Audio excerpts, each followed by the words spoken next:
तेग बहादुर परम कृपाल जी परम कृपाला। श्री गुरु गोबिंद सिंह बेसाला। तरौ तर पर पुन पुन से सजे पुन पुन सीसा। बंदा बार बार जगदीसा। कंकर सतगुरु तह प्रसाद सच होए। वाहिगुरु जी की फतेह है विघ्न विनाशन सोए। वाहिगुरु जी की फतेह है विघ्न विनाशन सोए। सतनाम श्री वाहिगुरु साहिब जी। दोहरा दिन प्रतपिक इकलास को जहांगीर गुर केर।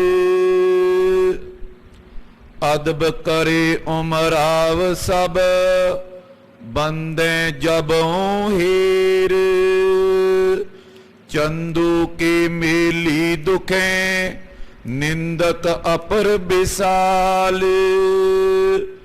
जथा चोर पिख चंद को जाने दुखद कराल।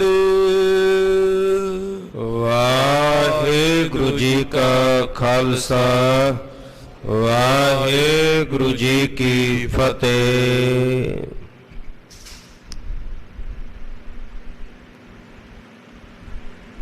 धर्म रक्षक परोपकार त्याग अनुराग वैराग दी मूरत तेग दे धने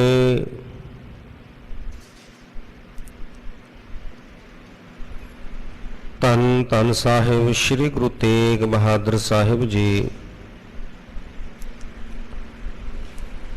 सतगुरां जी दे पावन पवित्र अस्थान गुरुद्वारा श्री दुख निवारण साहिब विखे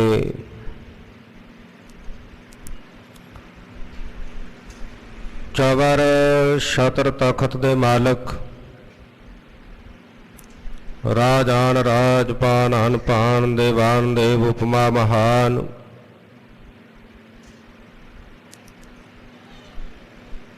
गुरुता गदी ते विराजमान धन धन साहिब श्री गुरु ग्रंथ साहिब पातशाह जी दी पावन पवित्र हजूरी अंदर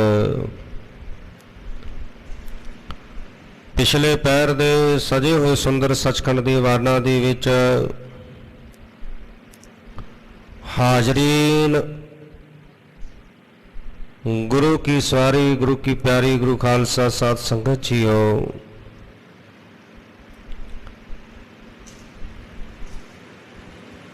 उत्तम भाग ਹਨ ਵੱਡਿਆਂ ਭਾਗਾਂ ਦਾ ਸਦਕਾ ਨਿਤਾ ਪ੍ਰਤ ਆਪ ਜੀ ਗੁਰਚਰਨਾਂ ਵਿੱਚ ਜੁੜ ਕਰਕੇ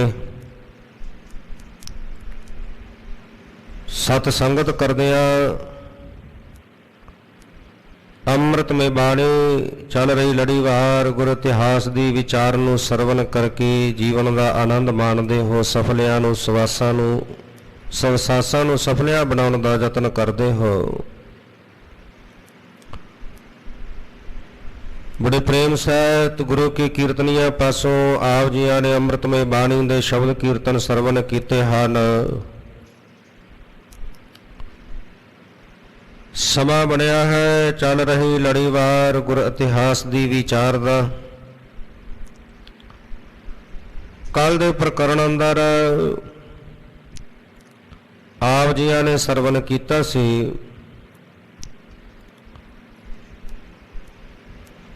ਜਹਾਂਗੀਰ ਬਾਦਸ਼ਾਹ ਧੰਨ ਗੁਰੂ ਹਰਗੋਬਿੰਦ ਸਾਹਿਬ ਪਾਤਸ਼ਾਹ ਜੀ ਦੇ ਨਾਲ ਮਿਲ ਕੇ ਜੰਗਲ ਵਿੱਚ ਸ਼ਿਕਾਰ ਖੇਡਦੇ ਆ। ਜਦੋਂ ਦੁਪਹਿਰ ਦਾ ਸਮਾਂ ਹੋਇਆ, ਬੜੀ ਤਿੱਖੀ ਤੇਜ਼ ਧੁੱਪ, ਦੁਪਹਿਰ ਦਾ ਸਮਾਂ ਬਤੀਤ ਕਰਨ ਦੇ ਲਈ ਬੜੀ ਰਮਣੀਕ ਸੁੰਦਰ ਸੰਘਣੀ ਛਾਂ ਵਾਲੇ ਦਰਖਤ ਵੇਖ ਕਰਕੇ ਉੱਥੇ ਆਪਣਾ ਆਸਣ ਕੀਤਾ। ਇੱਧਰ ਇੱਕ ਘਾਹੀ ਘਾਹ ਖੋਤਣ ਵਾਸਤੇ ਆਇਆ। ਪਤਾ ਲੱਗਿਆ ਕਿ ਮੇਰੀ ਪੀਰੀ ਦੇ ਮਾਲਕ ਧੰਨ ਗੁਰੂ ਹਰਗੋਬਿੰਦ ਸਾਹਿਬ ਪਾਤਸ਼ਾਹ ਜੀ ਵੀ ਆਏ ਹੋਏ ਨੇ। ਬਹੁਤ ਸਮੇਂ ਤੋਂ ਦਰਸ਼ਨਾਂ ਦੀ ਤਾਂਘ ਸੀ, ਸੁਣਿਆ ਸੀ ਪਰ ਦਰਸ਼ਨ ਨਹੀਂ ਸਨ ਕੀਤੇ। ਭਾਵਨਾ ਲੈ ਕੇ ਘਾਹੀ ਬਾਦਸ਼ਾਹ ਦੇ ਕੁਝ ਲੋਕ ਉੱਥੇ ਸਿਪਾਹੀ ਖੜੇ ਨੇ, ਉਹਨਾਂ ਦੇ ਕੋਲੋਂ ਪੁੱਛਿਆ, ਮੈਂ ਸੱਚੇ ਪਾਤਸ਼ਾਹ ਨੂੰ ਮਿਲਣਾ ਚਾਹੁੰਦਾ। ਉਹਨਾਂ ਸੋਚਿਆ ਕਿ ਸ਼ਾਇਦ ਬਾਦਸ਼ਾਹ ਦੀ ਗੱਲ ਕਰਦਾ ਹੋਵੇਗਾ, ਵੇਖਣਾ ਚਾਹੁੰਦਾ ਹੋਣਾ ਬਾਦਸ਼ਾਹ ਨੂੰ। ਇਸ਼ਾਰਾ ਕਰ ਦਿੱਤਾ ਕਿ ਉਹ ਸਾਹਮਣੇ ਦਰਖਤ ਦੀ ਛਾਂ ਹੇਠ ਬਾਦਸ਼ਾਹ ਬੈਠਾ ਹੈ। ਘਾਹੀ ਉੱਥੇ ਪਹੁੰਚਿਆ। ਪਹਿਰੇਦਾਰ ਜਦੋਂ ਰੋਕਣ ਲੱਗਾ ਤਾਂ ਬਾਦਸ਼ਾਹ ਨੇ ਆਵਾਜ਼ ਦੇ ਕੇ ਬੁਲਾ ਲਿਆ। ਘਾਹੀ ਨੇ ਟਕਾ ਰੱਖਿਆ, ਮੱਥਾ ਟੇਕਿਆ ਤੇ ਨਾਲ ਹੀ ਦੋਵੇਂ ਹੱਥ ਜੋੜ ਕੇ ਬੇਨਤੀ ਕਰਨ ਲੱਗਾ, ਤੁਹਾਨੂੰ ਸੱਚਾ ਪਾਤਸ਼ਾਹ ਕਹਿੰਦੇ ਨੇ ਸਾਰੇ ਲੋਕ। ਤੁਸੀਂ ਦੀਨ ਦੁਨੀਆ ਦੇ ਮਾਲਕ ਹੋ, ਕਿਰਪਾ ਕਰਕੇ ਅੰਤ ਸਮੇਂ ਮੇਰੀ ਰੱਖਿਆ ਕਰਨੀ, ਪਰਲੋਕ ਵਿੱਚ ਮੇਰੇ ਸਹਾਈ ਹੋਣਾ। ਹੁਣ ਬਾਦਸ਼ਾਹ ਨੇ ਜਦੋਂ ਇਹ ਗੱਲ ਸੁਣੀ, ਸੁਣ ਕੇ ਬਾਦਸ਼ਾਹ ਮਨ ਅੰਦਰ ਵਿਚਾਰਦਾ ਹੈ, ਕਿਉਂਕਿ ਬਾਦਸ਼ਾਹ ਦੇ ਮਨ ਦਾ ਸ਼ੰਕਾ ਵੀ ਕਰਦਾ ਸੀ ਕਿ ਸਤਿਗੁਰੂ ਪਾਤਸ਼ਾਹ ਜੀ ਨੂੰ ਲੋਕ ਸੱਚਾ ਪਾਤਸ਼ਾਹ ਕਿਉਂ ਕਹਿੰਦੇ ਨੇ। ਹੁਣ ਘਾਹੀ ਦੇ ਮੂੰਹੋਂ ਵੀ ਸੁਣਿਆ, ਮਨ ਵਿੱਚ ਵਿਚਾਰਦਾ ਕਿ ਇਹਨੇ ਮੈਨੂੰ ਗੁਰੂ ਹਰਗੋਬਿੰਦ ਸਾਹਿਬ ਪਾਤਸ਼ਾਹ ਕਰਕੇ ਜਾਣ ਲਿਆ। ਮੈਂ ਤਾਂ ਇੱਥੇ ਦੁਨੀਆ ਵਿੱਚ ਇਹਦੀ ਮਦਦ ਕਰ ਸਕਦਾ, ਪਰ ਉੱਥੇ ਪਰਲੋਕ ਵਿੱਚ ਇਹਦੀ ਸਹਾਇਤਾ ਮੇਰੇ ਕੋਲੋਂ ਨਹੀਂ ਹੋ ਸਕਦੀ, ਉੱਥੇ ਮੇਰੀ ਨਹੀਂ ਚੱਲਦੀ। ਘਾਹੀ ਨੂੰ ਕਹਿਣ ਲੱਗਾ, ਬਾਦਸ਼ਾਹ ਕਹਿੰਦਾ ਕਿ ਦੁਨੀਆ ਦਾ ਕੁਝ ਚਾਹੀਦਾ ਹੈ, ਕੋਈ ਧਨ ਦੌਲਤ ਆਦਿਕ ਜ਼ਮੀਨ ਮੈਨੂੰ ਦੱਸ। ਜੇ ਪਰਲੋਕ ਦੇ ਵਿੱਚ ਸਹਾਇਤਾ ਚਾਹੁੰਦਾ ਤਾਂ ਉਹ ਗੁਰੂ ਹਰਗੋਬਿੰਦ ਸਾਹਿਬ ਪਾਤਸ਼ਾਹ ਜੀ ਅੱਗੇ ਕੁਝ ਦੂਰੀ ਤੇ ਉਹਨਾਂ ਦਾ ਆਸਣ ਹੈ। ਸੁਣ ਕਰਕੇ ਘਾਹੀ ਨੇ ਉਹ ਟਕਾ ਚੁੱਕਿਆ ਤੇ ਸਤਿਗੁਰੂ ਪਾਤਸ਼ਾਹ ਗੁਰੂ ਹਰਗੋਬਿੰਦ ਸਾਹਿਬ ਪਾਤਸ਼ਾਹ ਜੀ ਦੇ ਕੋਲ ਪਹੁੰਚਿਆ। ਗਰੀਬ ਨਵਾਜ਼ ਸਤਿਗੁਰੂ ਧੰਨ ਗੁਰੂ ਹਰਗੋਬਿੰਦ ਸਾਹਿਬ ਪਾਤਸ਼ਾਹ ਜੀ ਦੇ ਚਰਨਾਂ 'ਚ ਟਕਾ ਰੱਖ ਕੇ ਇਸ ਘਾਹੀ ਨੇ ਮੱਥਾ ਟੇਕਿਆ। ਮੱਥਾ ਟੇਕ ਕੇ ਬੇਨਤੀ ਕੀਤੀ, ਪਾਤਸ਼ਾਹ ਤੁਸੀਂ ਦੀਨ ਦੁਨੀਆ ਦੇ ਮਾਲਕ ਹੋ, ਮੇਰੇ ਤੇ ਕਿਰਪਾ ਕਰੋ ਪਾਤਸ਼ਾਹ, ਮੇਰਾ ਜਨਮ ਮਰਨ ਨਿਵਾਰ ਦਿਓ, ਪਰਲੋਕ ਵਿੱਚ ਮੇਰੀ ਸਹਾਇਤਾ ਕਰਨੀ। ਸਤਿਗੁਰੂ ਪਾਤਸ਼ਾਹ ਜੀ ਨੇ ਘਾਹੀ ਨੂੰ ਸਤਨਾਮ ਦਾ ਸਿਮਰਨ ਕਰਨ ਅਤੇ ਸੱਚੀ ਸੁੱਚੀ ਕਿਰਤ ਕਰਨ ਦਾ ਉਪਦੇਸ਼ ਬਖਸ਼ਿਸ਼ ਕੀਤਾ। ਘਾਹੀ ਨੂੰ ਨਜ਼ਰੋਂ ਨਜ਼ਰ ਨਿਹਾਲ ਕਰ ਦਿੱਤਾ। ਘਾਹੀ ਬੜਾ ਆਨੰਦਿਤ ਹੋਇਆ, ਖੁਸ਼ੀ ਖੁਸ਼ੀ ਵਾਪਸ ਮੁੜਿਆ। ਉਧਰ ਆਗਰੇ ਵਿਖੇ ਇੱਕ ਗੈਰ ਸਿੱਖ ਦੇ ਨਾਲ ਸਤਿਗੁਰੂ ਪਾਤਸ਼ਾਹ ਜੀ ਦੇ ਇੱਕ ਸਿੱਖ ਦੀ ਬੱਚੀ ਵਿਆਹੀ ਹੋਈ ਸੀ, ਜਿਹੜੇ ਗੁਰੂ ਸਾਹਿਬ ਜੀ ਦੇ ਦਰਸ਼ਨ ਕਰਨਾ ਲੋਚਦੀ ਹੈ, ਪਰ ਪਤੀ ਤੇ ਸਹੁਰਾ ਪਰਿਵਾਰ ਆਗਿਆ ਨਹੀਂ ਦਿੰਦੇ। ਨੇਮ ਸੀ ਹਰ ਰੋਜ਼ ਗੁਰਚਰਨਾਂ ਦਾ ਧਿਆਨ ਧਰ ਕੇ ਇਸ ਬੱਚੀ ਨੇ ਅਰਦਾਸ ਕਰਨੀ, ਪਾਤਸ਼ਾਹ ਤੁਸੀਂ ਤਾਂ ਅੰਤਰਜਾਮੀ ਹੋ, ਘਟ ਦੀਆਂ ਜਾਣਨ ਵਾਲੇ ਹੋ, ਕਿਰਪਾ ਕਰੋ ਮੈਨੂੰ ਇੱਥੇ ਆ ਕੇ ਦਰਸ਼ਨ ਦੇਵੋ। ਇਹਦੀ ਬੇਨਤੀ ਸੁਣ ਕੇ ਸਤਿਗੁਰੂ ਪਾਤਸ਼ਾਹ ਜੀ ਆਗਰੇ ਪਹੁੰਚੇ। ਬੱਚੀ ਦੇ ਘਰ ਕੋਲ ਜਾ ਕੇ ਇਸ ਬੱਚੀ ਨੂੰ ਦਰਸ਼ਨ ਦੇਣਾ ਕੀਤੇ। ਲੰਬਾ ਸਮਾਂ ਬੱਚੀ ਨੇ ਦਰਸ਼ਨ ਕੀਤੇ, ਗੁਰੂ ਸਾਹਿਬ ਦੀ ਸੋਭਾ ਕਰਦੀ ਰਹੀ। ਬੱਚੀ ਨੂੰ ਦਰਸ਼ਨ ਦੇ ਕੇ ਸਤਿਗੁਰੂ ਪਾਤਸ਼ਾਹ ਜੀ ਫਿਰ ਅੱਗੇ ਬਾਦਸ਼ਾਹ ਦੇ ਨਾਲ ਮਿਲ ਕੇ ਸ਼ਿਕਾਰ ਖੇਡਣ ਵਾਸਤੇ ਚਲੇ ਗਏ। ਇਸ ਤਰ੍ਹਾਂ ਦੇ ਨਾਲ ਸਮਾਂ ਬੀਤਦਾ ਜਾ ਰਿਹਾ ਹੈ। ਸਿੱਖ ਸੰਗਤਾਂ ਚੱਲ ਕੇ ਆਉਂਦੀਆਂ, ਗੁਰੂ ਸਾਹਿਬ ਜੀ ਦੇ ਦਰਸ਼ਨ ਪਰਸਦੀਆਂ ਤੇ ਸੁਖ ਪ੍ਰਾਪਤ ਕਰਦੀਆਂ ਹਨ। ਆਓ ਇੱਥੋਂ ਅਗਲੇਰੇ ਪ੍ਰਕਰਨ ਨਾਲ ਜੁੜਨ ਵਾਸਤੇ ਮਨ ਬਿਰਤੀਆਂ ਨੂੰ ਕਾਗਰ ਕਰਨ ਦੇ ਲਈ ਰਸਨਾ ਦੀ ਕਲਿਆਣ ਹਿਤ ਆਖਣਾ ਕਰੀਏ ਜੀ। ਸਤਨਾਮ ਸ੍ਰੀ ਵਾਹਿਗੁਰੂ ਸਾਹਿਬ ਜੀ। ਸਤਨਾਮ ਸ੍ਰੀ ਵਾਹਿਗੁਰੂ ਸਾਹਿਬ ਜੀ। ਦੋਹਰਾ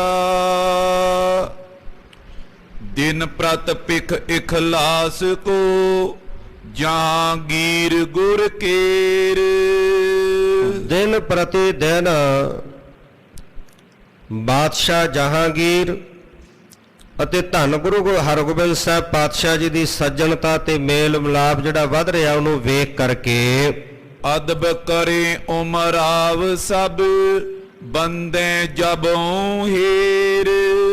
ਜਿੰਨੇ ਵੀ ਜਹਾਂਗੀਰ ਬਾਦਸ਼ਾਹ ਦੇ ਵਜ਼ੀਰ ਸਨ ਉਹ ਵੀ ਧੰਨ ਗੁਰੂ ਹਰਗੋਬਿੰਦ ਸਾਹਿਬ ਪਾਤਸ਼ਾਹ ਜੀ ਦਾ ਬਹੁਤ ਅਦਬ ਸਤਿਕਾਰ ਕਰਦੇ ਤੇ ਜਦੋਂ ਵੀ ਗੁਰੂ ਹਰਗੋਬਿੰਦ ਸਾਹਿਬ ਪਾਤਸ਼ਾਹ ਜੀ ਨੂੰ ਵੇਖਦੇ ਤੇ ਵੇਖ ਕਰਕੇ ਸਤਿਗੁਰੂ ਪਾਤਸ਼ਾਹ ਜੀ ਨੂੰ ਨਮਸਕਾਰ ਕਰਦੇ, ਬੰਦਨਾ ਕਰਦੇ ਹਨ।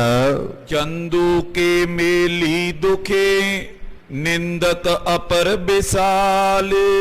ਤੇ ਉਧਰ ਜਿਹੜਾ ਚੰਦੂ ਦੁਸ਼ਟ ਹੈ ਤੇ ਇਹਦੇ ਨਾਲ ਦੇ ਸਾਥੀ ਇਹ ਬਾਦਸ਼ਾਹ ਦਾ ਸਤਿਗੁਰੂ ਪਾਤਸ਼ਾਹ ਜੀ ਨਾਲ ਵਾਧਾ ਹੋਇਆ ਮੇਲ ਮਿਲਾਪ ਵੇਖ ਕੇ ਬੜੇ ਦੁਖੀ ਹੁੰਦੇ ਹਨ।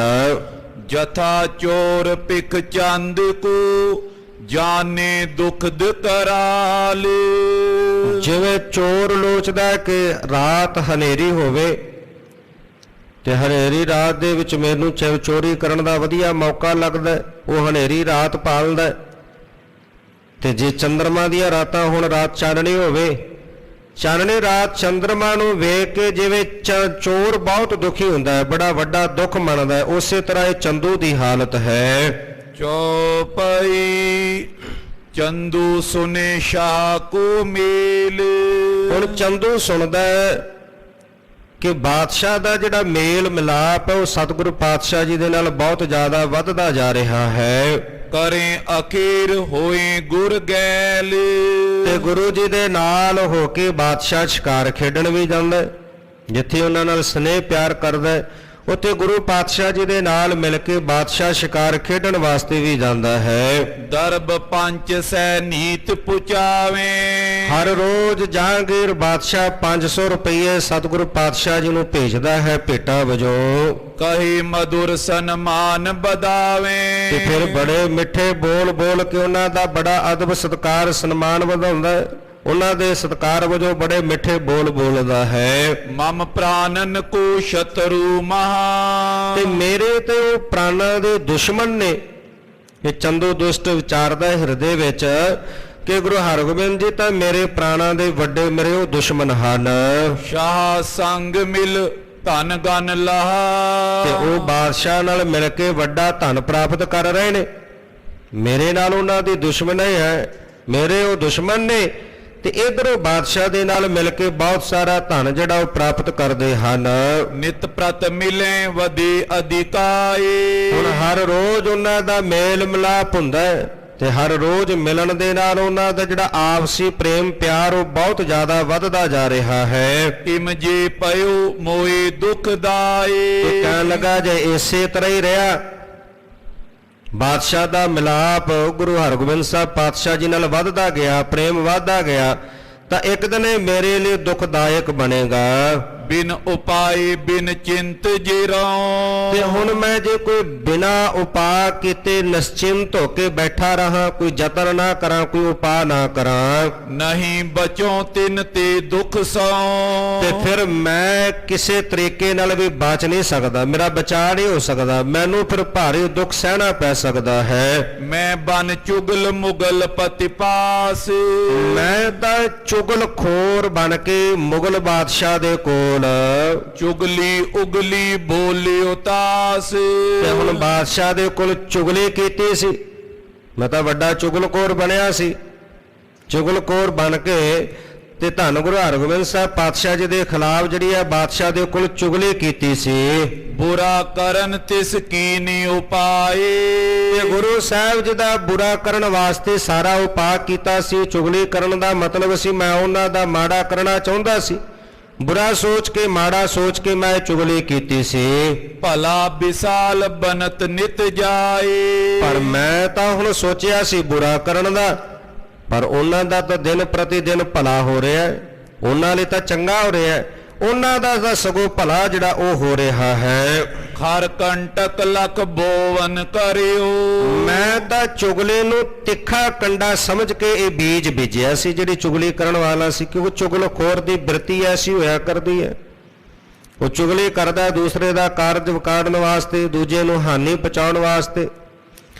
ਕਹਿਣ ਲੱਗਾ ਕਿ ਮੈਂ ਜਿਹੜੀ ਚੁਗਲੀ ਕੀਤੀ ਸੀ, ਚੁਗਲੀ ਰੂਪ ਬੀਜ ਜਿਹੜਾ ਉਹ ਤਿੱਖਾ ਕੰਡਾ ਜਾਣ ਕੇ ਬੀਜਿਆ ਸੀ। ਸੋ ਤੋਰਿਓ ਕਮਲ ਸ਼ੁਭ ਖਿਰਿਓ। ਉਹ ਉਗਣਾ ਤਾਂ ਇੱਕ ਪਾਸੇ ਰਿਹਾ, ਉਹ ਤਾਂ ਸ਼ੁਭ ਕਮਲ ਜਿਹੜਾ ਹੈ, ਕਮਲਵਤ ਹੋ ਕੇ ਜਿਹੜਾ ਹੈ ਉਹ ਖਿੜਿਆ ਹੈ, ਫੁੱਲ ਦੀ ਨਿਆਈ ਖਿੜਿਆ ਹੈ ਕੰਡਾ। ਤਨ ਸੁਗੰਧਤਾ ਜਿਸ ਤੇ ਪਾਈ। ਤੇ ਜਿਹਦੇ ਕੋਲੋਂ ਜਿਹੜੀ ਹੈ ਉਹ ਮਾਨੋ ਉਹ ਜਿਵੇਂ ਕਮਲ ਦੇ ਫੁੱਲ ਕੋਲੋਂ ਸੁਗੰਧੀ ਆਉਂਦੀ ਹੈ।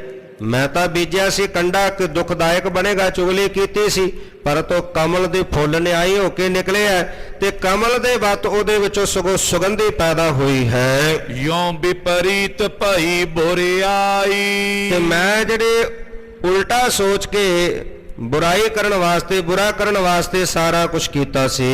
ਅਬ ਕੋ ਯਤਨ ਬਣਾਵੋ ਐਸੇ। ਪਰ ਉਹ ਹੋਇਆ ਸਾਰਾ ਕੁਝ ਉਲਟ, ਜੋ ਮੈਂ ਸੋਚਿਆ ਸੀ ਉਸ ਅਨੁਸਾਰ ਤਾਂ ਹੋਇਆ ਨਹੀਂ, ਸਾਰਾ ਕੁਝ ਉਲਟ ਹੋਇਆ। ਹੁਣ ਮੈਨੂੰ ਕੋਈ ਨਾ ਕੋਈ ਐਸਾ ਉਪਾਅ ਕਰਨਾ ਪਵੇਗਾ।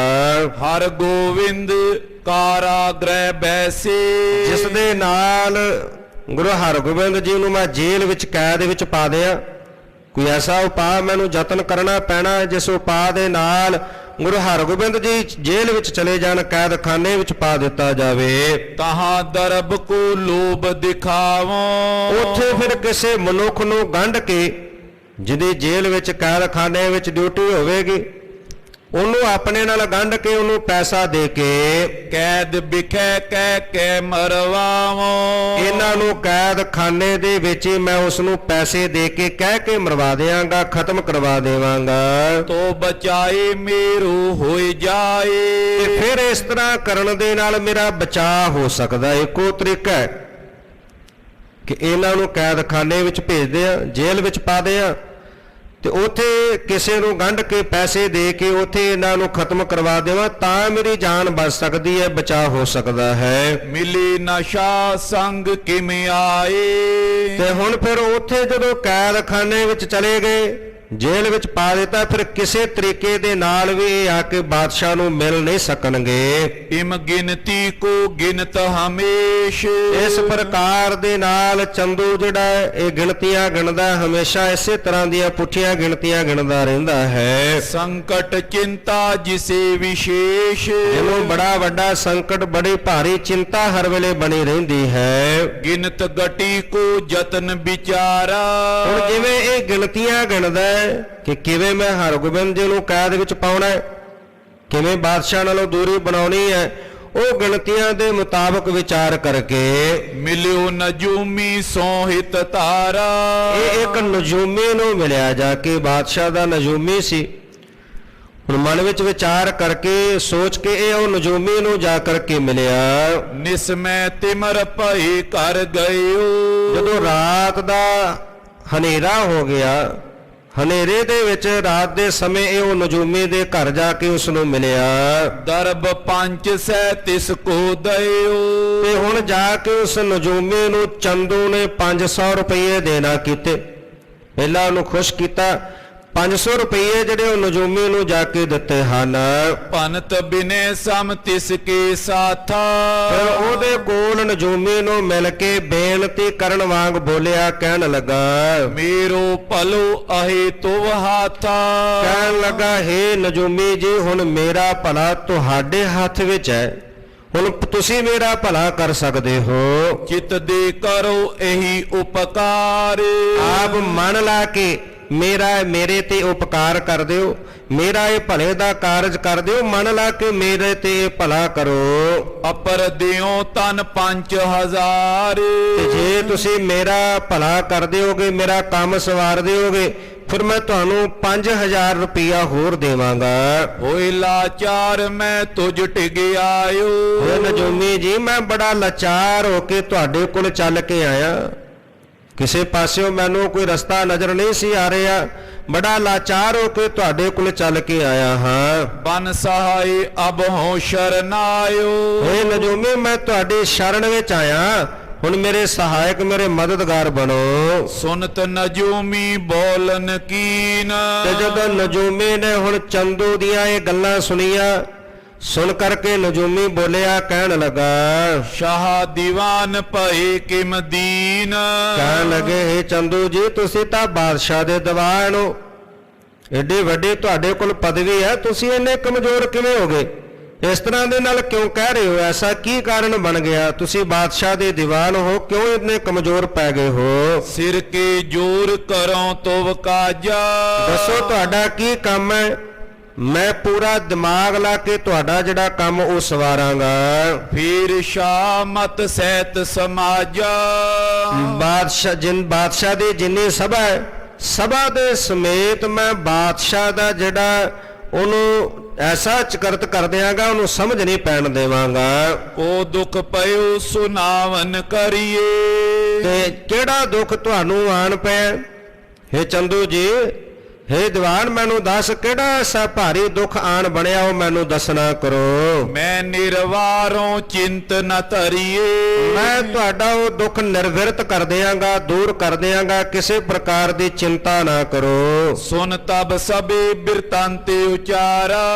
ਇਹ ਸੁਣ ਕੇ ਜਦੋਂ ਚੰਦੂ ਨੂੰ ਨਜੂਮੀ ਨੇ ਕਿਹਾ, ਪੁੱਛਿਆ, ਕਿਹੜਾ ਦੁੱਖ ਹੈ, ਕਿਵੇਂ ਆਏ ਹੋ, ਕਿਹੜੇ ਦੁੱਖ ਦੇ ਕਾਰਨ ਆਏ ਹੋ, ਐਸੀ ਕਿਉਂ ਚਿੰਤਾ ਬਣੀ ਹੈ? ਇਹ ਸੁਣ ਕੇ ਚੰਦੂ ਬੋਲਿਆ, ਸਾਰਾ ਜਿਹੜਾ ਬਿਰਤਾਂਤ ਸੀ, ਪ੍ਰਸੰਗ ਉਹ ਦੱਸਣ ਲੱਗਾ। ਹਿੰਦੂ ਗੁਰੂ ਸੰਗ ਬੈਰ ਹਮਾਰਾ। ਕਹਿਣ ਲੱਗੇ ਕਿ ਗੁਰੂ ਹਰਗੋਬਿੰਦ ਸਾਹਿਬ ਪਾਤਸ਼ਾਹ ਜੀ ਨੂੰ ਸਾਰੇ ਸਿੱਖ ਤੇ ਹਿੰਦੂ ਆਪਣਾ ਗੁਰੂ ਮੰਨਦੇ ਨੇ, ਉਹ ਵੱਡੇ ਗੁਰੂ ਕਰਕੇ ਜਾਣਦੇ ਹਨ, ਉਹਨਾਂ ਦੇ ਨਾਲ ਮੇਰਾ ਵੱਡਾ ਵੈਰ ਦੁਸ਼ਮਣੀ ਹੈ। ਤੁਝ ਤੇ ਪਰਦਾ ਨਾਇ ਨ ਰਾਖੋ। ਹੇ ਨਜੂਮੀ, ਮੈਂ ਤੁਹਾਡੇ ਕੋਲੋਂ ਕੋਈ ਪਰਦਾ ਨਹੀਂ ਰੱਖਾਂਗਾ, ਕਿਸੇ ਪ੍ਰਕਾਰ ਦਾ ਵੀ ਕੋਈ ਪਰਦਾ ਤੁਹਾਡੇ ਕੋਲੋਂ ਨਹੀਂ ਰੱਖਾਂਗਾ, ਸਾਰੀ ਗੱਲ ਦੱਸਾਂਗਾ। ਜਥਾ ਪਈ ਸਗਰੀ ਮੈਂ ਭਾਖੋ। ਜਿਵੇਂ ਹੋਇਆ ਉਸੇ ਤਰ੍ਹਾਂ ਮੈਂ ਤੈਨੂੰ ਬਿਆਨ ਕਰਕੇ ਦੱਸਦਾ ਹਾਂ। ਗੁਰ ਅਰਜਨ ਕੋ ਸਦਨੀ ਉਤਾਰਾ। ਧੰਨ ਗੁਰੂ ਅਰਜਨ ਦੇ ਪਾਤਸ਼ਾਹ ਜੀ ਨੂੰ ਮੈਂ ਆਪਣੇ ਘਰ ਲਿਜਾ ਕੇ ਉਹਨਾਂ ਨੂੰ ਲਾਹੌਰ ਵਿਖੇ ਬੁਲਾਇਆ ਤੇ ਮੈਂ ਆਪਣੇ ਘਰ ਲੈ ਗਿਆ, ਉਹਨਾਂ ਦਾ ਉਤਾਰਾ ਕੀਤਾ। ਦੇ ਸਜਾਏ ਵੱਡ ਪੂਰਬ ਮਾਰਾ। ਤੇ ਬਹੁਤ ਸਖਤ ਸਜ਼ਾਵਾਂ ਦੇ ਕੇ ਉਹਨਾਂ ਨੂੰ ਮੈਂ ਖਤਮ ਕਰ ਦਿੱਤਾ। ਲਾਹੌਰ ਬੁਲਾ ਕੇ ਆਪਣੇ ਘਰ ਬਹੁਤ ਭਾਰੀ ਸਜ਼ਾਵਾਂ ਦੇ ਕੇ ਮੈਂ ਉਹਨਾਂ ਨੂੰ ਖਤਮ ਕਰ ਦਿੱਤਾ। ਅਬ ਤਿਸ ਕੋ ਸੁਤ ਹਰ ਗੋਵਿੰਦ। ਹੁਣ ਧੰਨ ਗੁਰੂ ਅਰਜਨ ਦੇ ਪਾਤਸ਼ਾਹ ਜੀ ਦੇ ਸੁਪੁੱਤਰ ਹਨ ਸ਼੍ਰੀ ਹਰਗੋਬਿੰਦ ਜੀ। ਕਰਿਓ ਸ਼ਾਹ ਸੋ ਮੇਲ ਬਿਲੰਦ। ਬਾਦਸ਼ਾਹ ਦੇ ਨਾਲ ਉਹਨਾਂ ਦਾ ਬਹੁਤ ਵੱਡਾ ਭਾਰੀ ਮਿਲਾਪ ਹੈ, ਬੜਾ ਸਨੇਹ ਹੈ। ਮੈਂ ਕਰ ਚਾਰੀ ਇਆਂ ਹਤਾਰਾ। ਚਾਰੀ ਤੋਂ ਭਾਵ ਚੁਗਲੀ। ਮੈਂ ਚੁਗਲੀ ਕਰਕੇ ਇੱਥੇ ਗੁਰੂ ਹਰਗੋਬਿੰਦ ਜੀ ਨੂੰ ਬੁਲਾਇਆ ਸੀ, ਬਾਦਸ਼ਾਹ ਦੇ ਕੋਲ ਮੈਂ ਚੁਗਲੀ ਕੀਤੀ ਸੀ। ਆਏ ਆਪਨੋ ਕਾਜ ਸਵਾਰਾ। ਮੈਨੂੰ ਤਾਂ ਇਹ ਸੀ ਬਾਦਸ਼ਾਹ ਦੇ ਕੋਲ ਆਉਣਗੇ ਤੇ ਬਾਦਸ਼ਾਹ ਦੇ ਕੋਲ ਚੁਗਲੀ ਕੀਤੀ ਸੀ ਕਿ ਕਿਸੇ ਨਾ ਕਿਸੇ ਤਰ੍ਹਾਂ ਇਹਨਾਂ ਦੇ ਨਾਲ ਕੋਈ ਇਹਨਾਂ ਨੂੰ ਨੁਕਸਾਨ ਪਹੁੰਚਾਵਾਂਗਾ ਜਾਂ ਕੈਦਖਾਨੇ ਵਿੱਚ ਪਾ ਦਿਆਂਗਾ। ਬਾਦਸ਼ਾਹ ਕੋਲ ਚੁਗਲੀ ਕੀਤੀ, ਪਰ ਹੋਇਆ ਉਲਟ। ਇਹਨਾਂ ਨੇ ਤਾਂ ਇੱਥੇ ਆ ਕੇ ਆਪਣਾ ਕਾਜ ਸਵਾਰ ਲਿਆ, ਬਾਦਸ਼ਾਹ ਦੇ ਨਾਲ ਨੇੜਤਾ ਵਧੀ ਹੈ। ਤਿਸ ਕੋ ਹਤਿਓ ਚੈਤ ਮੈਂ ਅਬੇ। ਮੈਂ ਇਹਨਾਂ ਨੂੰ ਹੁਣੇ ਇਸੇ ਵਕਤ ਖਤਮ ਕਰਨਾ ਚਾਹੁੰਦਾ। ਮੈਂ ਚਾਹੁੰਦਾ ਕਿ ਹਰਗੋਬਿੰਦ ਜੀ ਨੂੰ ਹੁਣੇ ਬੜੀ ਛੇਤੀ ਨਾਲ ਖਤਮ ਕਰ ਦੇਵਾਂ। ਇਮ ਉਪਾਏ ਚਿਤਵਿਓ ਸੁਨ ਸਭੇ। ਹੁਣ ਮੈਂ ਇੱਕ ਉਪਾਅ ਸੋਚ ਕੇ ਆਇਆ, ਇੱਕ ਖਿਆਲ ਮੇਰੇ ਮਨ ਵਿੱਚ ਆਇਆ, ਇੱਕ ਉਪਾਅ ਸੋਚ ਕੇ ਮੈਂ ਨਜੂਮੀ ਤੇਰੇ ਕੋਲ ਚੱਲ ਕੇ ਆਇਆ ਹਾਂ। ਤੂੰ ਕਹਿ ਸ਼ਾਹ ਸੰਗ ਅਸਬਾਤ। ਤੇ ਜਿਹੜਾ ਉਪਾਅ ਮੈਂ ਤੈਨੂੰ ਦੱਸਣ ਵਾਸਤੇ ਆਇਆ, ਜਿਹੜਾ ਉਪਾਅ ਸੋਚਿਆ, ਉਹ ਉਪਾਅ ਤੂੰ ਜਾ ਕੇ ਬਾਦਸ਼ਾਹ ਨੂੰ ਚੰਗੀ ਤਰ੍ਹਾਂ ਦੇ ਨਾਲ ਸਮਝਾਉਣਾ ਕਰ, ਉਹ ਦੱਸਣਾ ਕਰ। ਸਾੜ ਸਤੀ ਆਈ ਬਖਿਆਤ। ਕਿ ਬਾਦਸ਼ਾਹ ਤੇਰੇ ਤੇ ਸਾੜ ਸਤੀ ਆਈ ਏ। ਇਹ ਗ੍ਰਹਿ ਸ਼ਨਿਸ਼ਚਰ ਦੇ 7.5 ਵਰੇ ਜਾਂ 7.5 ਮਹੀਨੇ ਜਾਂ 7.5 ਦਿਨ ਦੀ ਇੱਕ ਦਸ਼ਾ ਹੈ, ਜਿਸ ਦਾ ਫਲ ਜੋਤਸ਼ੀ ਬੁਰਾ ਦੱਸਦੇ ਨੇ ਕਿ ਇਨਸਾਨ ਦਾ ਬਹੁਤ ਨੁਕਸਾਨ ਕਰਦੀ ਹੈ। ਹਿੰਦੂ ਮਤ ਦੇ ਅਨੁਸਾਰ ਮੰਨਣਾ ਹੈ, ਪਰ ਗੁਰਮਤਿ ਅਨੁਸਾਰ ਜਿਹੜਾ ਹੈ, ਕੋਈ ਕਿਸੇ ਪ੍ਰਕਾਰ ਦਾ ਕੋਈ ਨਛੱਤਰ ਗ੍ਰਹਿ ਮਨੁੱਖ ਦਾ ਕੋਈ ਐਸਾ ਵਿਗਾੜ ਨਹੀਂ ਕਰ ਸਕਦਾ। ਹੁਣ ਇਹ ਨਜੂਮੀ ਕਹਿਣ ਲੱਗਾ ਬਾਦਸ਼ਾਹ ਨੂੰ ਕਹਿਣਾ ਜਾ ਕੇ ਚੰਦੂ ਸਮਝਾਉਂਦਾ ਹੈ ਕਿ ਬਾਦਸ਼ਾਹ ਤੇਰੇ ਤੇ ਬਹੁਤ ਭਾਰੀ ਜਿਹੜੀ ਸਾੜ ਸਤੀ ਉਹ ਆਈ ਹੈ। ਮੁਖ ਮੁਰਝਾਏ ਬਨੋ ਦਿਲਗੀਰ। ਤੇ ਜਦੋਂ ਤੂੰ ਬਾਦਸ਼ਾਹ ਦੇ ਕੋਲ ਜਾਣਾ ਹੈ ਤੇ ਆਪਣਾ ਜਿਹੜਾ ਮੁਖ ਹੈ ਮੁਖੜਾ ਉਹ ਬੜਾ ਮੂੰਹ ਢਿੱਲਾ ਜਿਹਾ ਕਰਕੇ, ਬੜਾ ਦਲਗੀਰ, ਬੜਾ ਉਦਾਸ ਜਿਹਾ ਹੋ ਕੇ, ਜਿਹੜਾ ਇਸ ਤਰ੍ਹਾਂ ਦੀ ਹਾਲਤ ਬਣਾ ਕੇ ਤੂੰ ਬਾਦਸ਼ਾਹ ਦੇ ਕੋਲ ਜਾਣਾ ਹੈ। ਜਿਸ ਤੇ ਸ਼ਾਹ ਧਰੇ ਨੈ ਧੀਰ। ਤੇ ਜਿਹਨੂੰ ਵੇਖ ਕੇ ਸੁਣ ਕੇ ਬਾਦਸ਼ਾਹ ਧੀਰਜ ਨਾ ਧਰੇ, ਜਦੋਂ ਜਾ ਕੇ ਇਸ ਪ੍ਰਕਾਰ ਦੇ ਤੇਰੀ ਹਾਲਤ ਹੋਵੇਗੀ, ਮੂੰਹ ਤੇਰਾ ਉਦਾਸ, ਚਿਹਰੇ ਤੇ ਉਦਾਸੀ ਹੋਵੇਗੀ, ਬੜਾ ਦਲਗੀਰ ਜਿਹਾ ਹੋਇਆ ਬਾਦਸ਼ਾਹ ਕੋਲ ਪਹੁੰਚੇਗਾ, ਇਸ ਹਾਲਤ ਨੂੰ ਵੇਖ ਕੇ ਬਾਦਸ਼ਾਹ ਕਿਸੇ ਪ੍ਰਕਾਰ ਦੇ ਨਾਲ ਧੀਰਜ ਨਾ ਧਰੇ। ਮ੍ਰਿਤ ਕੋ ਪੈ ਦਿਖ ਰਾਵਨ ਕਰੀਏ। ਬਾਦਸ਼ਾਹ ਨੂੰ ਜਾ ਕੇ ਮੌਤ ਦਾ ਭੈ ਦੇਣਾ ਹੈ। ਜਦੋਂ ਬਾਦਸ਼ਾਹ ਕੋਲ ਜਾਣਾ ਨਾ, ਸਾੜ ਸਤੀ ਦੇ ਬਾਰੇ ਦੱਸਣਾ ਕਿ ਬਾਦਸ਼ਾਹ ਤੇਰੇ ਤੇ ਸਾੜ ਸਤੀ ਆਈ ਹੈ ਤੇ ਹੋ ਸਕਦਾ ਹੈ ਸਾੜ ਸਤੀ ਦੇ ਕਾਰਨ ਤੇਰੀ ਮੌਤ ਵੀ ਹੋ ਸਕਦੀ ਹੈ, ਕਿਉਂਕਿ ਇਨਸਾਨ ਨੂੰ ਮੌਤ ਦਾ ਭੈ ਬਹੁਤ ਹੈ। ਤਾਂ ਹੀ ਤਾਂ ਧੰਨ ਗੁਰੂ ਨਾਨਕ ਸਾਹਿਬ ਪਾਤਸ਼ਾਹ ਜੀ ਨੇ ਮੌਤ ਦਾ ਭੈ ਕੱਢਣ ਵਾਸਤੇ ਕਿਹਾ ਸੀ, ਪਹਿਲਾ ਮਰਨ ਕਬੂਲ ਜੀਵਨ ਕੀ ਛੱਡ ਆਸ, ਹੋ ਸਭਨਾ ਕੀ ਦੇਨ ਕਾ ਤੋ ਆਓ ਹਮਾਰਾ ਪਾਸ। ਕਿਉਂਕਿ ਮਨੁੱਖ ਜੀਵਤ ਰਹਿਣਾ ਚਾਹੁੰਦਾ ਜਿਉਣਾ ਚਾਹੁੰਦਾ, ਕੋਈ ਵੀ ਮਨੁੱਖ ਮਰਨਾ ਨਹੀਂ ਚਾਹੁੰਦਾ। ਇਸ ਕਰਕੇ ਜਦੋਂ ਮੌਤ ਸ਼ਬਦ ਸੁਣਦਾ ਤੇ ਭੈ ਆਉਂਦਾ, ਕਿਉਂਕਿ ਜਿਸ ਚੀਜ਼ ਦੇ ਵਾਸਤੇ, ਕਿਸੇ ਵਸਤੂ ਵਾਸਤੇ ਜਾਂ ਕਿਸੇ ਵਾਸਤੇ ਵੀ ਕੋਈ ਮਨ ਅੰਦਰ ਪ੍ਰਬਲ ਇੱਛਾ ਹੋਵੇਗੀ, ਉਹਦੇ ਪਿੱਛੇ ਕੋਈ ਨਾ ਕੋਈ ਵੱਡਾ ਦੁੱਖ ਵੀ ਹੁੰਦਾ। ਤੇ ਜਦੋਂ ਹੁਣ ਮਨੁੱਖ ਦੇ ਅੰਦਰ ਭਾਰੀ ਪ੍ਰਬਲ ਇੱਛਾ ਜਿਉਣ ਦੀ ਹੈ, ਜੀਵਤ ਰਹਿਣ ਦੀ ਹੈ, ਤੇ ਉਹਦੇ ਪਿੱਛੇ ਮੌਤ ਦਾ ਵੱਡਾ ਦੁੱਖ ਵੀ ਹੈ। ਕਹਿਣ ਲੱਗੇ ਇਸ ਪ੍ਰਕਾਰ ਦੇ ਨਾਲ ਤੂੰ ਮੌਤ ਦਾ ਭੈ ਬਾਦਸ਼ਾਹ ਨੂੰ ਜਾ ਕੇ ਦੇਣਾ ਹੈ। ਜਿਸ ਤੇ ਸ਼ਾਹ ਧਰੇ ਨੈ ਧੀਰ। ਤੇ ਜਦੋਂ ਬਾਦਸ਼ਾਹ ਮੌਤ ਬਾਰੇ ਸੁਣੇਗਾ ਤੇ ਬਾਦਸ਼ਾਹ ਧੀਰਜ ਖੋ ਬੈਠੇਗਾ, ਉਹਨੂੰ ਧੀਰਜ ਨਹੀਂ ਰਹੇਗਾ। ਬੂਝੇ ਯਤਨ ਤਾਂ ਏਵ ਉਚਰੀਏ। ਤੇ ਜੇ ਪੁੱਛੇ ਫਿਰ ਇਹਦਾ ਯਤਨ ਕੀ ਹੈ, ਪਹਿਲਾਂ ਤਾਂ ਤੂੰ ਸਾੜ ਸਤੀ ਬਾਰੇ ਦੱਸਣਾ ਕਿ ਸਾੜ ਬੜੀ ਭਾਰੀ ਸਾੜ ਸਤੀ ਹੈ, ਬਾਦਸ਼ਾਹ ਤੇਰੀ ਮੌਤ ਵੀ ਹੋ ਸਕਦੀ ਹੈ। ਤੇ ਫਿਰ ਉਹ ਤੈਨੂੰ ਪੁੱਛੇਗਾ ਵੀ ਇਹਦੇ ਤੋਂ ਬਚਣ ਦਾ ਯਤਨ ਕੀ ਹੈ, ਕਿਉਂਕਿ ਕਿਸੇ ਮਨੁੱਖ ਨੂੰ ਜੇ ਕੋਈ ਦਾ ਕੇ ਕਹਿ ਦੇ ਵੀ ਤੇਰੇ ਤੇ ਤਾਂ ਭਾਰੀ ਦੁੱਖ ਆਉਣ ਵਾਲਾ ਹੈ, ਤੇ ਫਿਰ ਪੁੱਛਦਾ ਭਾਈ ਇਹ ਤੇ ਬਚਣ ਦਾ ਯਤਨ ਵੀ, ਉਹ ਯਤਨ ਵੀ ਕਰਦਾ ਹੈ, ਚਾਰਾ ਕਰਦਾ ਕਿ ਕਿਸੇ ਤਰ੍ਹਾਂ ਬਚਿਆ ਜਾ ਸਕੇ। ਕਹਿਣ ਲੱਗਾ ਫਿਰ ਮਨੁੱਖ ਦਾ ਸੁਭਾਅ ਹੈ, ਉਹਦੇ ਕੋਲੋਂ ਬਚਣ ਦਾ ਯਤਨ ਵੀ ਪੁੱਛਦਾ। ਤੇ ਫਿਰ ਬਾਦਸ਼ਾਹ ਤੇਰੇ ਕੋਲ ਯਤਨ ਦੇ ਬਾਬਤ ਜਦੋਂ ਪੁੱਛੇਗਾ, ਹਰ ਗੋਵਿੰਦ ਆਖ ਬਖਿਆਤ। ਤੇ ਫਿਰ ਕਹਿਣਾ ਕਿ ਗੁਰੂ ਹਰਗੋਬਿੰਦ ਸਾਹਿਬ ਪਾਤਸ਼ਾਹ ਜੀ ਦੇ ਬਾਬਤ ਤੂੰ ਦੱਸਣਾ ਹੈ। ਸੋਢੀ ਹੋਏ ਸੁਖਤਰੀ ਜਾਤ। ਇਹ ਕਹਿਣਾ ਕਿ ਸੋਢੀ ਕੁੱਲ ਹੋਵੇ ਤੇ ਖੱਤਰੇ ਉਹਦੇ ਜਿਹੜੀ ਜਾਤ ਹੋਵੇ, ਸੋਢੀ ਕੁੱਲ ਵਿੱਚ ਤੇ ਖੱਤਰੇ ਜਾਤ ਦੇ ਵਿੱਚੋਂ ਹਰਗੋਬਿੰਦ ਉਹਦਾ ਨਾਮ ਹੋਵੇ। ਹਿਤ ਤੁਮਰੇ ਸੋ ਫੇਰੇ ਮਾਲਾ। ਤੂੰ ਤੁਹਾਡੇ ਭਲੇ ਵਾਸਤੇ ਮਾਲਾ ਫੇਰੇ, ਖੁਦਾ ਜਪੇ, ਖੁਦਾ ਦੀ ਬੰਦਗੀ ਕਰੇ, ਮਾਲਾ ਫੇਰਨੀ ਕਰੇ। ਥਲ ਗੁਲੇਰ ਮੈਂ ਬੈਠ ਨਿਰਾਲਾ। ਤੇ ਹੁਣ ਸਾਰਾ ਸਮਝਾ ਰਿਹਾ, ਥਾਂ ਵੀ ਦੱਸ ਦਿੱਤੀ ਵੀ ਭੇਜਣਾ ਕਿੱਥੇ ਆ ਮਾਲਾ ਫੇਰਨ ਵਾਸਤੇ ਦੁਸ਼ਟ ਨੇ। ਕਹਿਣ ਲੱਗੇ ਫਿਰ ਬਾਦਸ਼ਾਹ ਨੂੰ ਕਹਿਣਾ ਕਿ ਗੁਲੇਰ ਕਹਿੰਦੇ ਗਵਾਲੀਅਰ ਕਿਲੇ ਵਾਸਤੇ ਸ਼ਬਦ ਵਰਤਿਆ। ਕਹਿਣ ਲੱਗੇ ਗਵਾਲੀਅਰ ਦੇ ਕਿਲੇ ਦੇ ਵਿੱਚ ਬੈਠ ਕੇ ਕਾਂਤਵਾਸ ਹੋ ਕੇ, ਉਹ ਸੋਢੇ ਕੁਲ ਦੇ ਵਿੱਚੋਂ ਖੱਤਰੀ ਜਾਤ ਵਿੱਚੋਂ ਤੇ ਉਹਦਾ ਨਾਮ ਹਰਗੋਬਿੰਦ ਹੋਵੇ, ਉਹ ਜਾ ਕੇ ਤੁਹਾਡੇ ਭਲੇ ਹਿਤ ਉੱਥੇ ਬੈਠ ਕੇ ਮਾਲਾ ਫੇਰੇ। ਤਬ ਸੁਖੈਨ ਦਿਨ ਬਿਤੇ ਤੁਮਾਰੇ। ਜਦੋਂ ਗਵਾਲੀਅਰ ਦੇ ਕਿਲੇ ਵਿੱਚ ਬੈਠ ਕੇ ਮਾਲਾ ਫੇਰੇਗਾ ਤਾਂ ਬਾਦਸ਼ਾਹ ਤੇਰੇ ਦਿਨ ਸੌਖੇ ਬਤੀਤ ਹੋ ਸਕਦੇ ਹਨ। ਏਵ ਪ੍ਰਬੋਧੋ ਜਾਏ ਸਕਾਰੇ। ਇਸ ਪ੍ਰਕਾਰ ਦੇ ਨਾਲ ਤੂੰ ਜਾ ਕੇ ਬਾਦਸ਼ਾਹ ਨੂੰ ਦੱਸਣਾ ਹੈ। ਤਰੇ ਸ਼ਤਰੂ ਤਬ ਲਿਓ ਤਨ ਕਨੋ। ਤੇ ਹੁਣ ਸਵੇਰ ਹੁੰਦੇ ਆ ਬਾਦਸ਼ਾਹ ਕੋਲ ਪਹੁੰਚ ਜਾਣਾ ਹੈ ਤੇ ਉਹਨੂੰ ਚੰਗੀ ਤਰ੍ਹਾਂ ਜਾ ਕੇ ਗੱਲ ਦੀ ਤਸੱਲੀ ਕਰਾ ਦੇਣੀ ਹੈ। ਤੇ ਜਦੋਂ ਮੇਰੇ ਸ਼ਤਰੂ ਦੁਸ਼ਮਣ ਹਰਗੋਬਿੰਦ ਜੀ ਦਾ ਜਦੋਂ ਇੱਥੋਂ ਦੂਰੀ ਪੈ ਜਾਏਗੀ, ਦੂਰ ਚਲੇ ਜਾਣਗੇ, ਗਵਾਲੀਅਰ ਚਲੇ ਜਾਣਗੇ, ਤੇ ਮੈਂ ਬਹੁਤ ਸਾਰਾ ਧਨ ਉਹ ਤੈਨੂੰ ਦੇਵਾਂਗਾ। ਕਰੋ ਯਤਨ ਬਹੁ ਬੁੱਧ ਤੇ ਪਨੋ। ਤੇ ਹੁਣ ਚੰਗੇ ਤਰ੍ਹਾਂ ਦੇ ਨਾਲ, ਚੰਗੇ ਵਿਧੀ ਸਿਆਣਪ ਚਤੁਰਾਈ ਦੇ ਨਾਲ ਜਿਹੜਾ ਇਹ ਯਤਨ ਕਰ। ਤਬੇ ਨਜੂਮੀ ਧੀਰਜ ਦੀਨ। ਹੁਣ ਜਦੋਂ ਚੰਦੂ ਨੇ ਦੱਸਿਆ ਕਿ ਮੈਂ ਆਹ ਉਪਾਅ ਸੋਚ ਕੇ ਆਇਆ, ਤੂੰ ਇਸੇ ਤਰ੍ਹਾਂ ਕਰਨਾ ਹੈ। ਤੇ ਹੁਣ ਚੰਦੋ ਦੀ ਗੱਲ ਸੁਣ ਕੇ ਨਜੂਮੀ ਬੋਲਿਆ, ਕਹਿਣ ਲੱਗਾ ਮੈਂ ਇਮ ਕਰੋ ਚਿੰਤ ਕਰਹੀਨ। ਤੇ ਨਜੂਮੀ ਨੇ ਚੰਦੂ ਨੂੰ ਧੀਰਜ ਦਿੱਤਾ ਕਹਿਣ ਲੱਗਾ ਚੰਦੂ ਮੈਂ ਤੇਰੇ ਕਹੇ ਅਨੁਸਾਰ ਹੀ ਕਰਾਂਗਾ, ਤੂੰ ਕਿਸੇ ਪ੍ਰਕਾਰ ਦੀ ਚਿੰਤਾ ਨਾ ਕਰ, ਚਿੰਤਾ ਛੱਡ ਦੇ, ਜਿਵੇਂ ਤੂੰ ਕਿਹਾ ਮੈਂ ਉਸੇ ਤਰ੍ਹਾਂ ਹੀ ਜਾ ਕੇ ਬਾਦਸ਼ਾਹ ਦਾ ਮਨ ਭਰਮਾ ਲਵਾਂਗਾ, ਉਹਨੂੰ ਜਿਹੜਾ ਉਹ ਦੱਸਣਾ ਕਰਾਂਗਾ। शाह करे नित मैं जो बताए। ਕਿਉਂਕਿ ਮੈਨੂੰ ਪਤਾ ਹੈ ਮੈਂ ਉਹਦਾ ਨਜੂਮੀ ਆ, ਤੇ ਜਿਵੇਂ ਜਾ ਕੇ ਮੈਂ ਬਾਦਸ਼ਾਹ ਨੂੰ ਕਹਿਣਾ ਦੱਸਦਾ, ਬਾਦਸ਼ਾਹ ਉਸੇ ਤਰ੍ਹਾਂ ਮੇਰੇ ਕਹੇ ਅਨੁਸਾਰ ਹੀ ਕਰਦਾ ਹੈ। पूरब अनिक बार पति आए। ਪਹਿਲਾਂ ਵੀ ਮੈਂ ਕਈ ਵਾਰੀ ਪਤਿਆ ਕੇ ਵੇਖਿਆ, ਜਿਵੇਂ ਮੈਂ ਬਾਦਸ਼ਾਹ ਨੂੰ ਕੋਈ ਗੱਲ ਜਾ ਕੇ ਦੱਸਦਾ, ਬਾਦਸ਼ਾਹ ਉਸੇ ਤਰ੍ਹਾਂ ਹੀ ਕਰ ਲੈਂਦਾ ਹੈ, ਮੈਂ ਪਹਿਲਾਂ ਵੀ ਪਤਿਆਇਆ ਹੋਇਆ ਹੈ। एक मेरे कह बेकी देर। ਬਸ ਇੱਕ ਮੇਰੇ ਕਹਿਣ ਦੀ ਦੇਰੀ ਹੈ, ਬਾਦਸ਼ਾਹ ਨੂੰ ਮੈਂ ਗੱਲ ਜਾ ਕੇ ਦੱਸਣੀ, ਬਸ ਇਹ ਕਹਿਣ ਦੀ ਜਿੰਨੀ ਦੇਰੀ ਹੈ। सुनत गुरु को पठे गुलेर। ਤੇ ਜਦੋਂ ਇਹ ਮੈਂ ਗੱਲ ਜਾ ਕੇ ਬਾਦਸ਼ਾਹ ਨੂੰ ਕਹਿ ਦਿੱਤੀ ਤੇ ਸੁਣ ਕੇ ਉਸੇ ਵਕਤ ਉਹਨੇ ਗਵਾਲੀਅਰ ਦੇ ਕਿਲੇ ਵਿੱਚ ਗੁਰੂ ਸਾਹਿਬ ਜੀ ਨੂੰ ਭੇਜ ਦੇਣਾ ਹੈ। गयो चंदू तब हरख तरंता। ਚੰਦੂ ਬੜਾ ਖੁਸ਼ ਹੋਇਆ ਕਿ ਗੱਲ ਬਣ ਗਈ ਜੋ ਮੈਂ ਸੋਚ ਕੇ ਆਇਆ ਸੀ ਕਿ ਕਿਸੇ ਨਾ ਕਿਸੇ ਤਰ੍ਹਾਂ ਸ੍ਰੀ ਹਰਗੋਬਿੰਦ ਜੀ ਨੂੰ ਗਵਾਲੀਅਰ ਦੇ ਕਿਲੇ ਵਿੱਚ ਭੇਜਦੇ ਆ, ਤੇ ਹੁਣ ਨਜੂਮੀ ਨੇ ਮੈਨੂੰ ਭਰੋਸਾ ਦਿੱਤਾ ਹੈ ਕਿ ਬਾਦਸ਼ਾਹ ਮੇਰੀ ਗੱਲ ਮੰਨਦਾ ਹੈ, ਮੈਂ ਜਿਵੇਂ ਕਹਿਣਾ ਉਸੇ ਅਨੁਸਾਰ ਕਰਦਾ ਹੈ। ਤੇ ਹੁਣ ਚੰਦੂ ਜਿਹੜਾ ਬੜਾ ਪ੍ਰਸੰਨ ਹੋਇਆ, ਖੁਸ਼ ਹੋਇਆ। जानियो गयो न छुटे कदंता।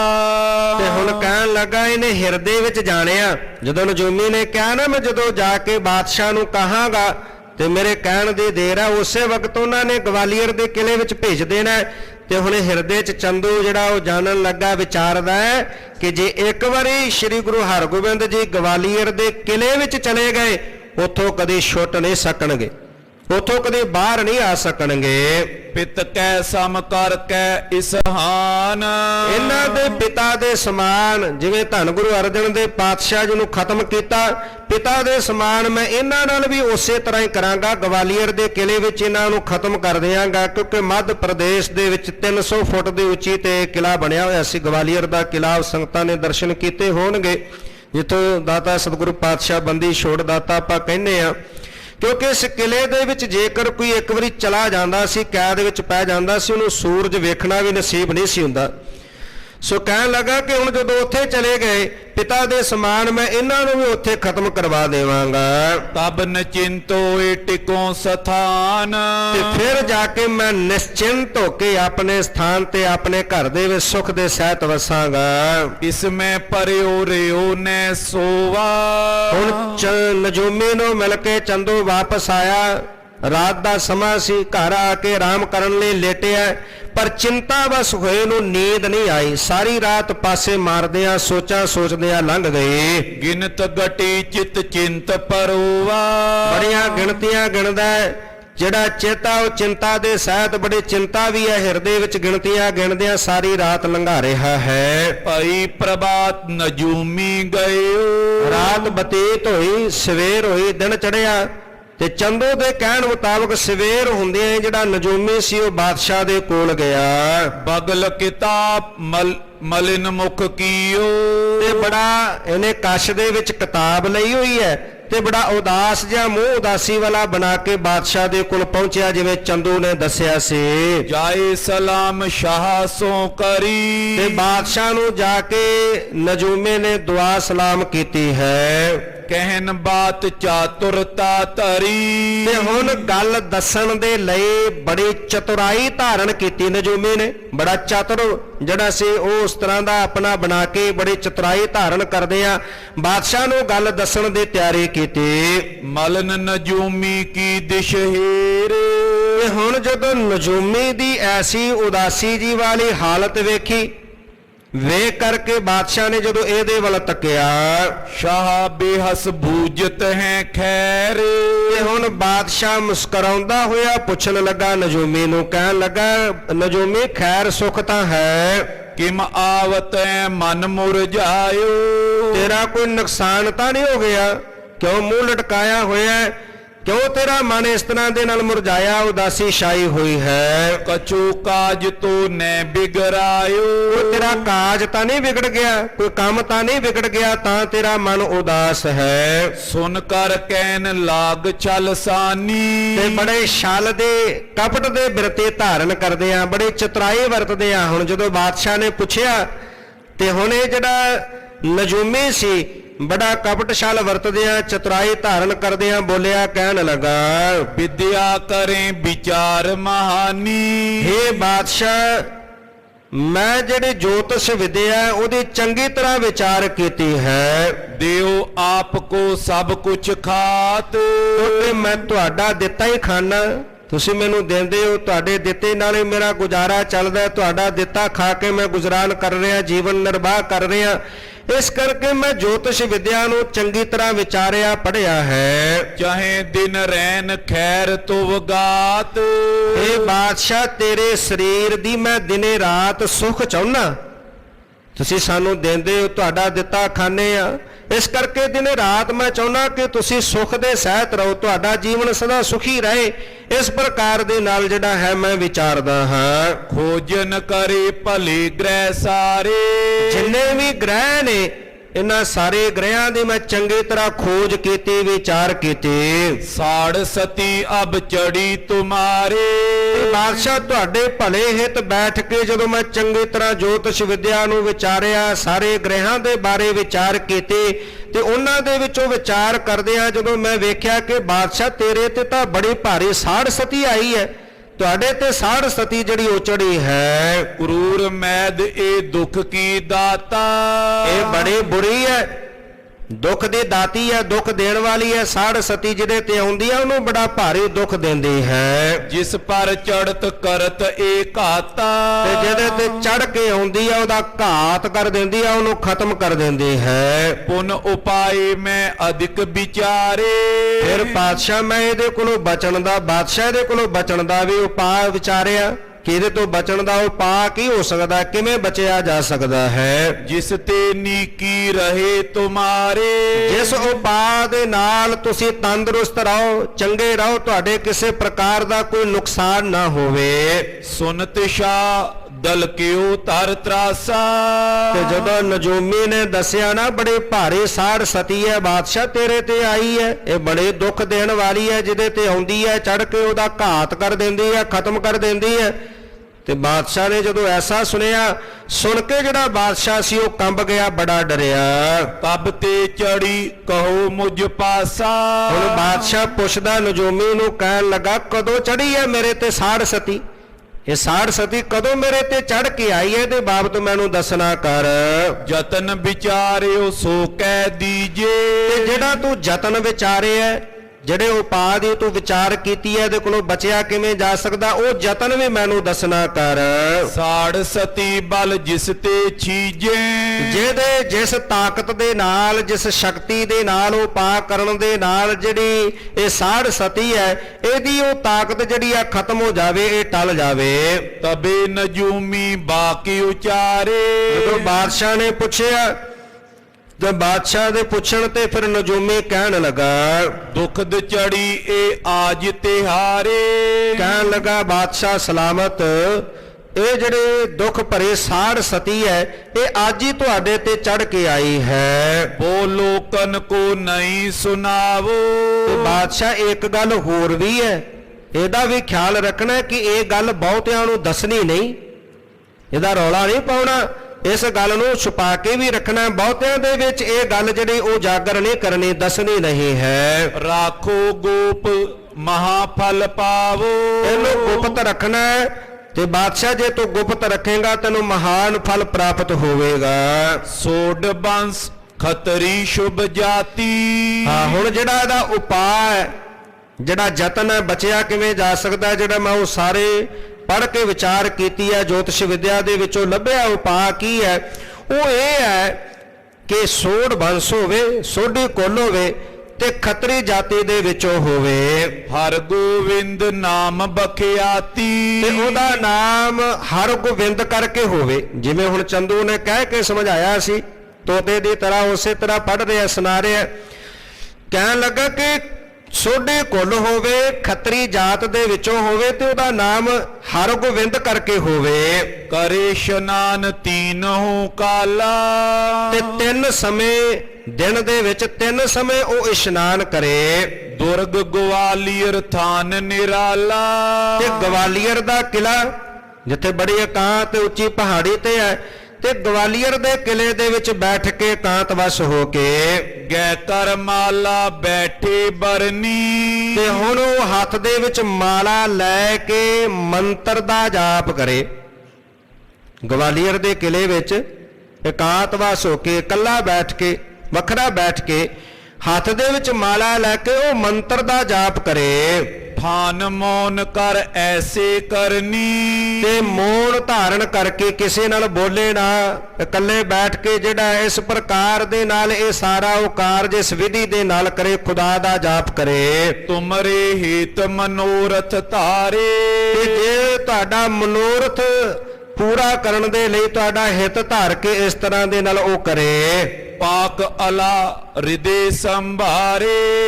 ਅੱਲਾ ਪਾਕ ਨੂੰ ਹਿਰਦੇ ਵਿੱਚ ਸੰਭਾਲ ਕੇ ਸਿਮਰਨ ਕਰੇ, ਖੁਦਾ ਦਾ ਜਾਪ ਕਰੇ, ਉਸ ਨੂੰ ਹਿਰਦੇ ਵਿੱਚ ਅੱਲਾ ਪਾਕ ਨੂੰ ਸੰਭਾਲ ਕੇ ਯਾਦ ਕਰਕੇ ਸਿਮਰਨ ਕਰੇ ਤੁਹਾਡਾ ਉਪਾਕ ਕਰਨ ਵਾਸਤੇ। करो जतन होए खैर तुम्हारी। ਤੇ ਜੇ ਇਸ ਪ੍ਰਕਾਰ ਦੇ ਨਾਲ ਉਹ ਯਤਨ ਕਰੇ ਤੇ ਬਾਦਸ਼ਾਹ ਤੁਹਾਡੀ ਖੈਰ ਹੋ ਸਕਦੀ ਹੈ, ਤੁਸੀਂ ਸਹੀ ਸਲਾਮਤ ਹੋ ਸਕਦੇ ਹੋ, ਸਾੜ ਸਤੀ ਤੋਂ ਬਚ ਸਕਦੇ ਹੋ। साड़ सती बल होए निर्वारी। ਤੇ ਇਹ ਜਿਹੜਾ ਸਾੜ ਸਤੀ ਬੜੀ ਬਲ ਵਾਲੀ ਹੈ, ਬੜੀ ਭਾਰੀ ਹੈ, ਬੜਾ ਦੁੱਖ ਦੇਣ ਵਾਲੀ ਹੈ, ਤਾਂ ਇਹਦੇ ਬਲ ਤੋਂ ਇਹਦੇ ਦੁੱਖ ਤੋਂ ਬਚਿਆ ਜਾ ਸਕਦਾ ਹੈ। अपने देश अशेष विशेष। ਤੇ ਬਾਦਸ਼ਾਹ ਤੋਂ ਆਪਣੇ ਦੇਸ਼ ਦੇ ਵਿੱਚੋਂ ਜਿਹੜਾ ਅਸ਼ੇਸ਼ ਐਸਾ ਵਿਸ਼ੇਸ਼ ਵਿਅਕਤੀ ਹੈ ਜਿਹੜਾ ਮੈਂ ਦੱਸਿਆ ਸੋਢੇ ਕੁਲ ਤੇ ਖੱਤਰੀ ਜਾਤ ਦੇ ਵਿੱਚੋਂ ਹਰਗੋਬਿੰਦ ਨਾਮ ਹੋਵੇ, ਆਪਣੇ ਦੇਸ਼ ਦੇ ਵਿੱਚੋਂ ਐਸਾ ਜਿਹੜਾ ਮਹਾਨ ਵਿਸ਼ੇਸ਼ ਵਿਅਕਤੀ ਹੈ। खोजो अस नर मिटे कलेश। ਐਸੇ ਨਰ ਐਸੇ ਮਨੁੱਖ ਦੇ ਭਾਲ ਕਰੋ ਜਿਹਦੇ ਨਾਲ ਇਹ ਸਾਰਾ ਆਉਣ ਵਾਲਾ ਕਲੇਸ਼ ਇਹ ਦੁੱਖ ਮਿਟ ਜਾਵੇ। सुनत शाह चित चिंत परोवा। ਹੁਣ ਬਾਦਸ਼ਾਹ ਨੇ ਜਦੋਂ ਇਹ ਸਾਰੀ ਗੱਲ ਸੁਣੀ ਨਜੂਮੀ ਦੇ ਕੋਲੋਂ, ਸੁਣ ਕੇ ਬਾਦਸ਼ਾਹ ਦਾ ਹਿਰਦਾ ਜਿਹੜਾ ਉਹ ਚਿੰਤਾ ਦੇ ਸਹਿਤ ਹੋਇਆ, ਬੜੀ ਚਿੰਤਾ ਹਿਰਦੇ ਵਿੱਚ ਵਧੀ ਹੈ। कहे नजूमी के डर होवा। ਤੇ ਹੁਣ ਬੜਿਆ ਡਰਿਆ ਹੋਇਆ ਬਾਦਸ਼ਾਹ ਨਜੂਮੀ ਨੂੰ ਕਹਿਣ ਲੱਗਾ। एक चंदू दोए त्रै उमराऊ। ਤੇ ਹੁਣ ਜਦੋਂ ਨਜੂਮੀ ਨੇ ਸਾਰੀ ਗੱਲ ਬਾਦਸ਼ਾਹ ਨੂੰ ਦੱਸੀ, ਕਿਉਂਕਿ ਪਹਿਲਾਂ ਵਿਉਂਤਬੰਦੀ ਕੀਤੀ ਹੋਈ ਸੀ ਚੰਦੂ ਨੇ, ਹੁਣ ਜਦੋਂ ਇਹ ਨਜੂਮੀ ਪਹੁੰਚਿਆ ਸਾਰੀ ਗੱਲ ਦੱਸ ਰਿਹਾ, ਉੱਥੇ ਚੰਦੂ ਦੇ ਸਮੇਤ 2-3 ਵਜ਼ੀਰ ਹੋਰ ਵੀ ਚੰਦੂ ਦੀ ਮੱਤ ਵਾਲੇ ਉਹਦੇ ਨਾਲ ਦੇ ਸਾਥੀ ਉਹ ਵੀ ਮੌਕੇ ਤੇ ਉੱਥੇ ਬੈਠੇ ਹੋਏ ਸਨ। होते समीप बिलोक सुभाऊ। ਉਹ ਹੁਣ ਕੋਲ ਹੀ ਬੈਠੇ ਸਾਰਾ ਕੁਝ ਸੁਣ ਰਹੇ ਨੇ, ਜਦੋਂ ਨਜੂਮੀ ਦੱਸ ਰਿਹਾ ਸਹਿਜ ਸੁਭਾਅ ਇਹ ਸਾਰਾ ਕੁਝ ਵੇਖ ਰਹੇ ਹਨ। सबन एक मत पूरब गिनियो। ਭਾਵੇਂ ਇਹਨਾਂ ਨੇ ਗਿਣਤੀ ਮਿਣਤੀ ਪਹਿਲਾਂ ਹੀ ਗਿਣੀ ਹੋਈ ਸੀ, ਸਾਰੀ ਵਿਉਂਤਬੰਦੀ ਇਹਨਾਂ ਨੇ ਪਹਿਲਾਂ ਹੀ ਕੀਤੀ ਹੋਈ ਸੀ। तो न बिन बूझे तिन पनियो। ਹੁਣ ਇਹ ਚੁੱਪ ਰਹੇ ਕਿ ਜੇ ਬਾਦਸ਼ਾਹ ਪੁੱਛੇਗਾ ਤਾਂ ਬੋਲਾਂਗੇ, ਸਾਨੂੰ ਪਹਿਲਾਂ ਬੋਲਣ ਦੀ ਕੀ ਲੋੜ ਹੈ। ਹੁਣ ਇਹ ਚੁੱਪ ਕਰਕੇ ਸਾਰਾ ਕੁਝ ਵੇਖ ਰਹੇ ਨੇ, ਸੁਣ ਰਹੇ ਹਨ।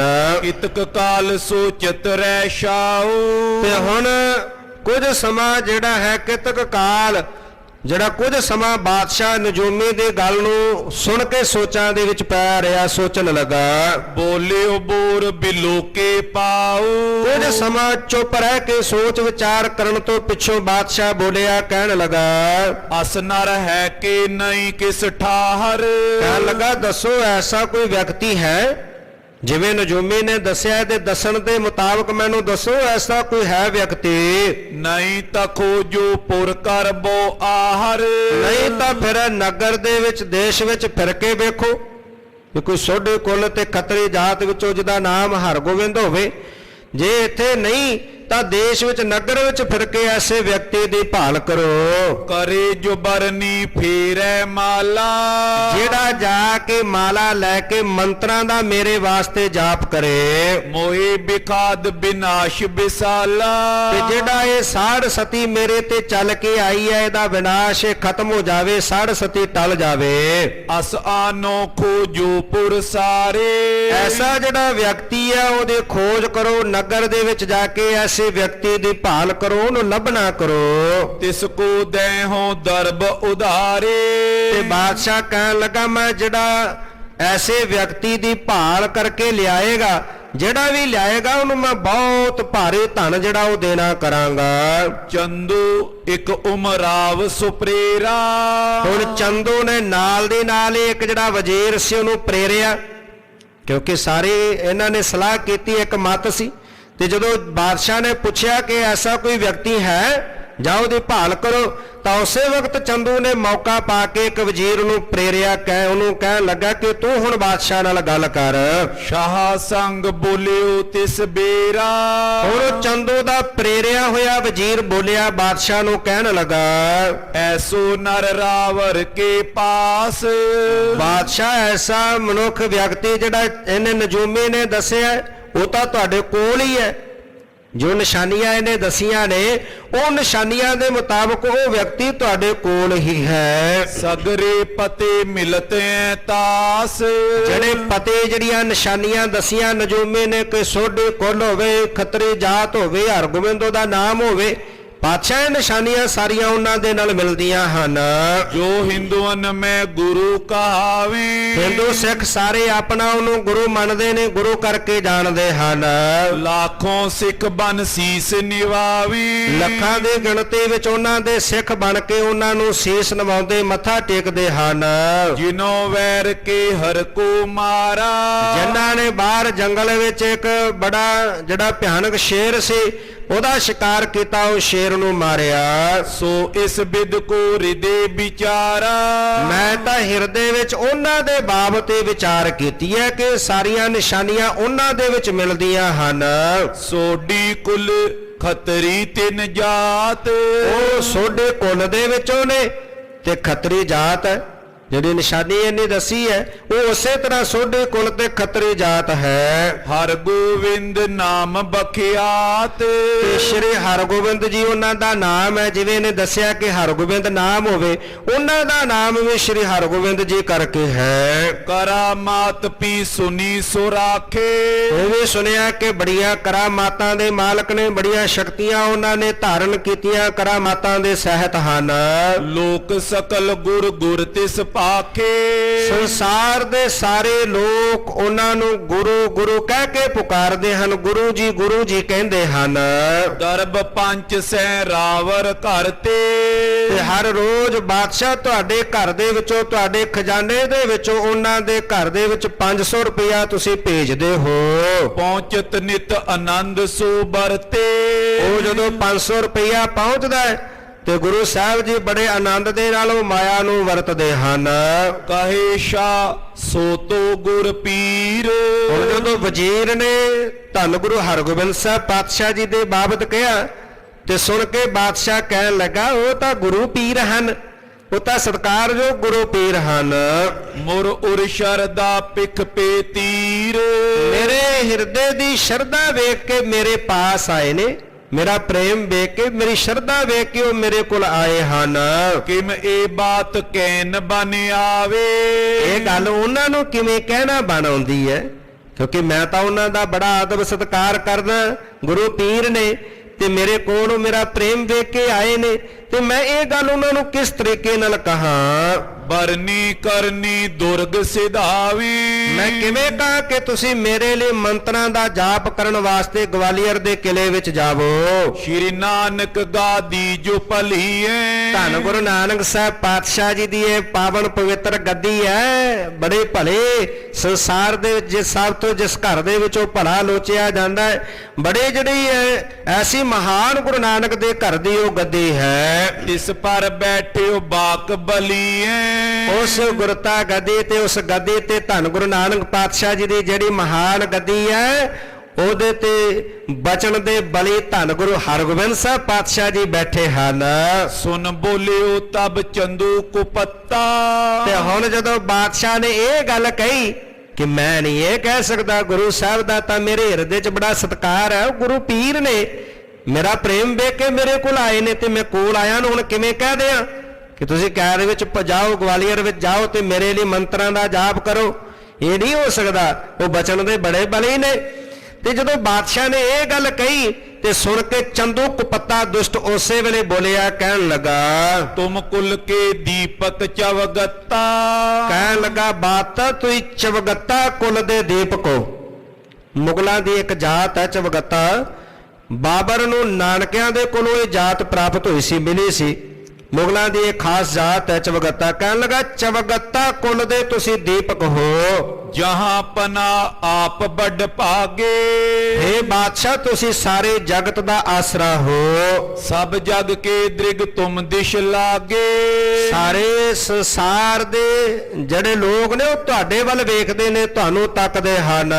ਖੈਰ ਸ਼ਰੀਰ ਜੇ ਹੋਏ ਤੁਮਾਰੇ। ਤੇ ਜੇ ਤੁਹਾਡਾ ਸਰੀਰ ਖੈਰੀਅਤ ਹੈ, ਸਹੀ ਸਲਾਮਤ ਹੋ ਬਾਦਸ਼ਾਹ, ਤੋ ਗਿਣਤੀ ਅਸ ਕਹਾਂ ਵਿਚਾਰੇ।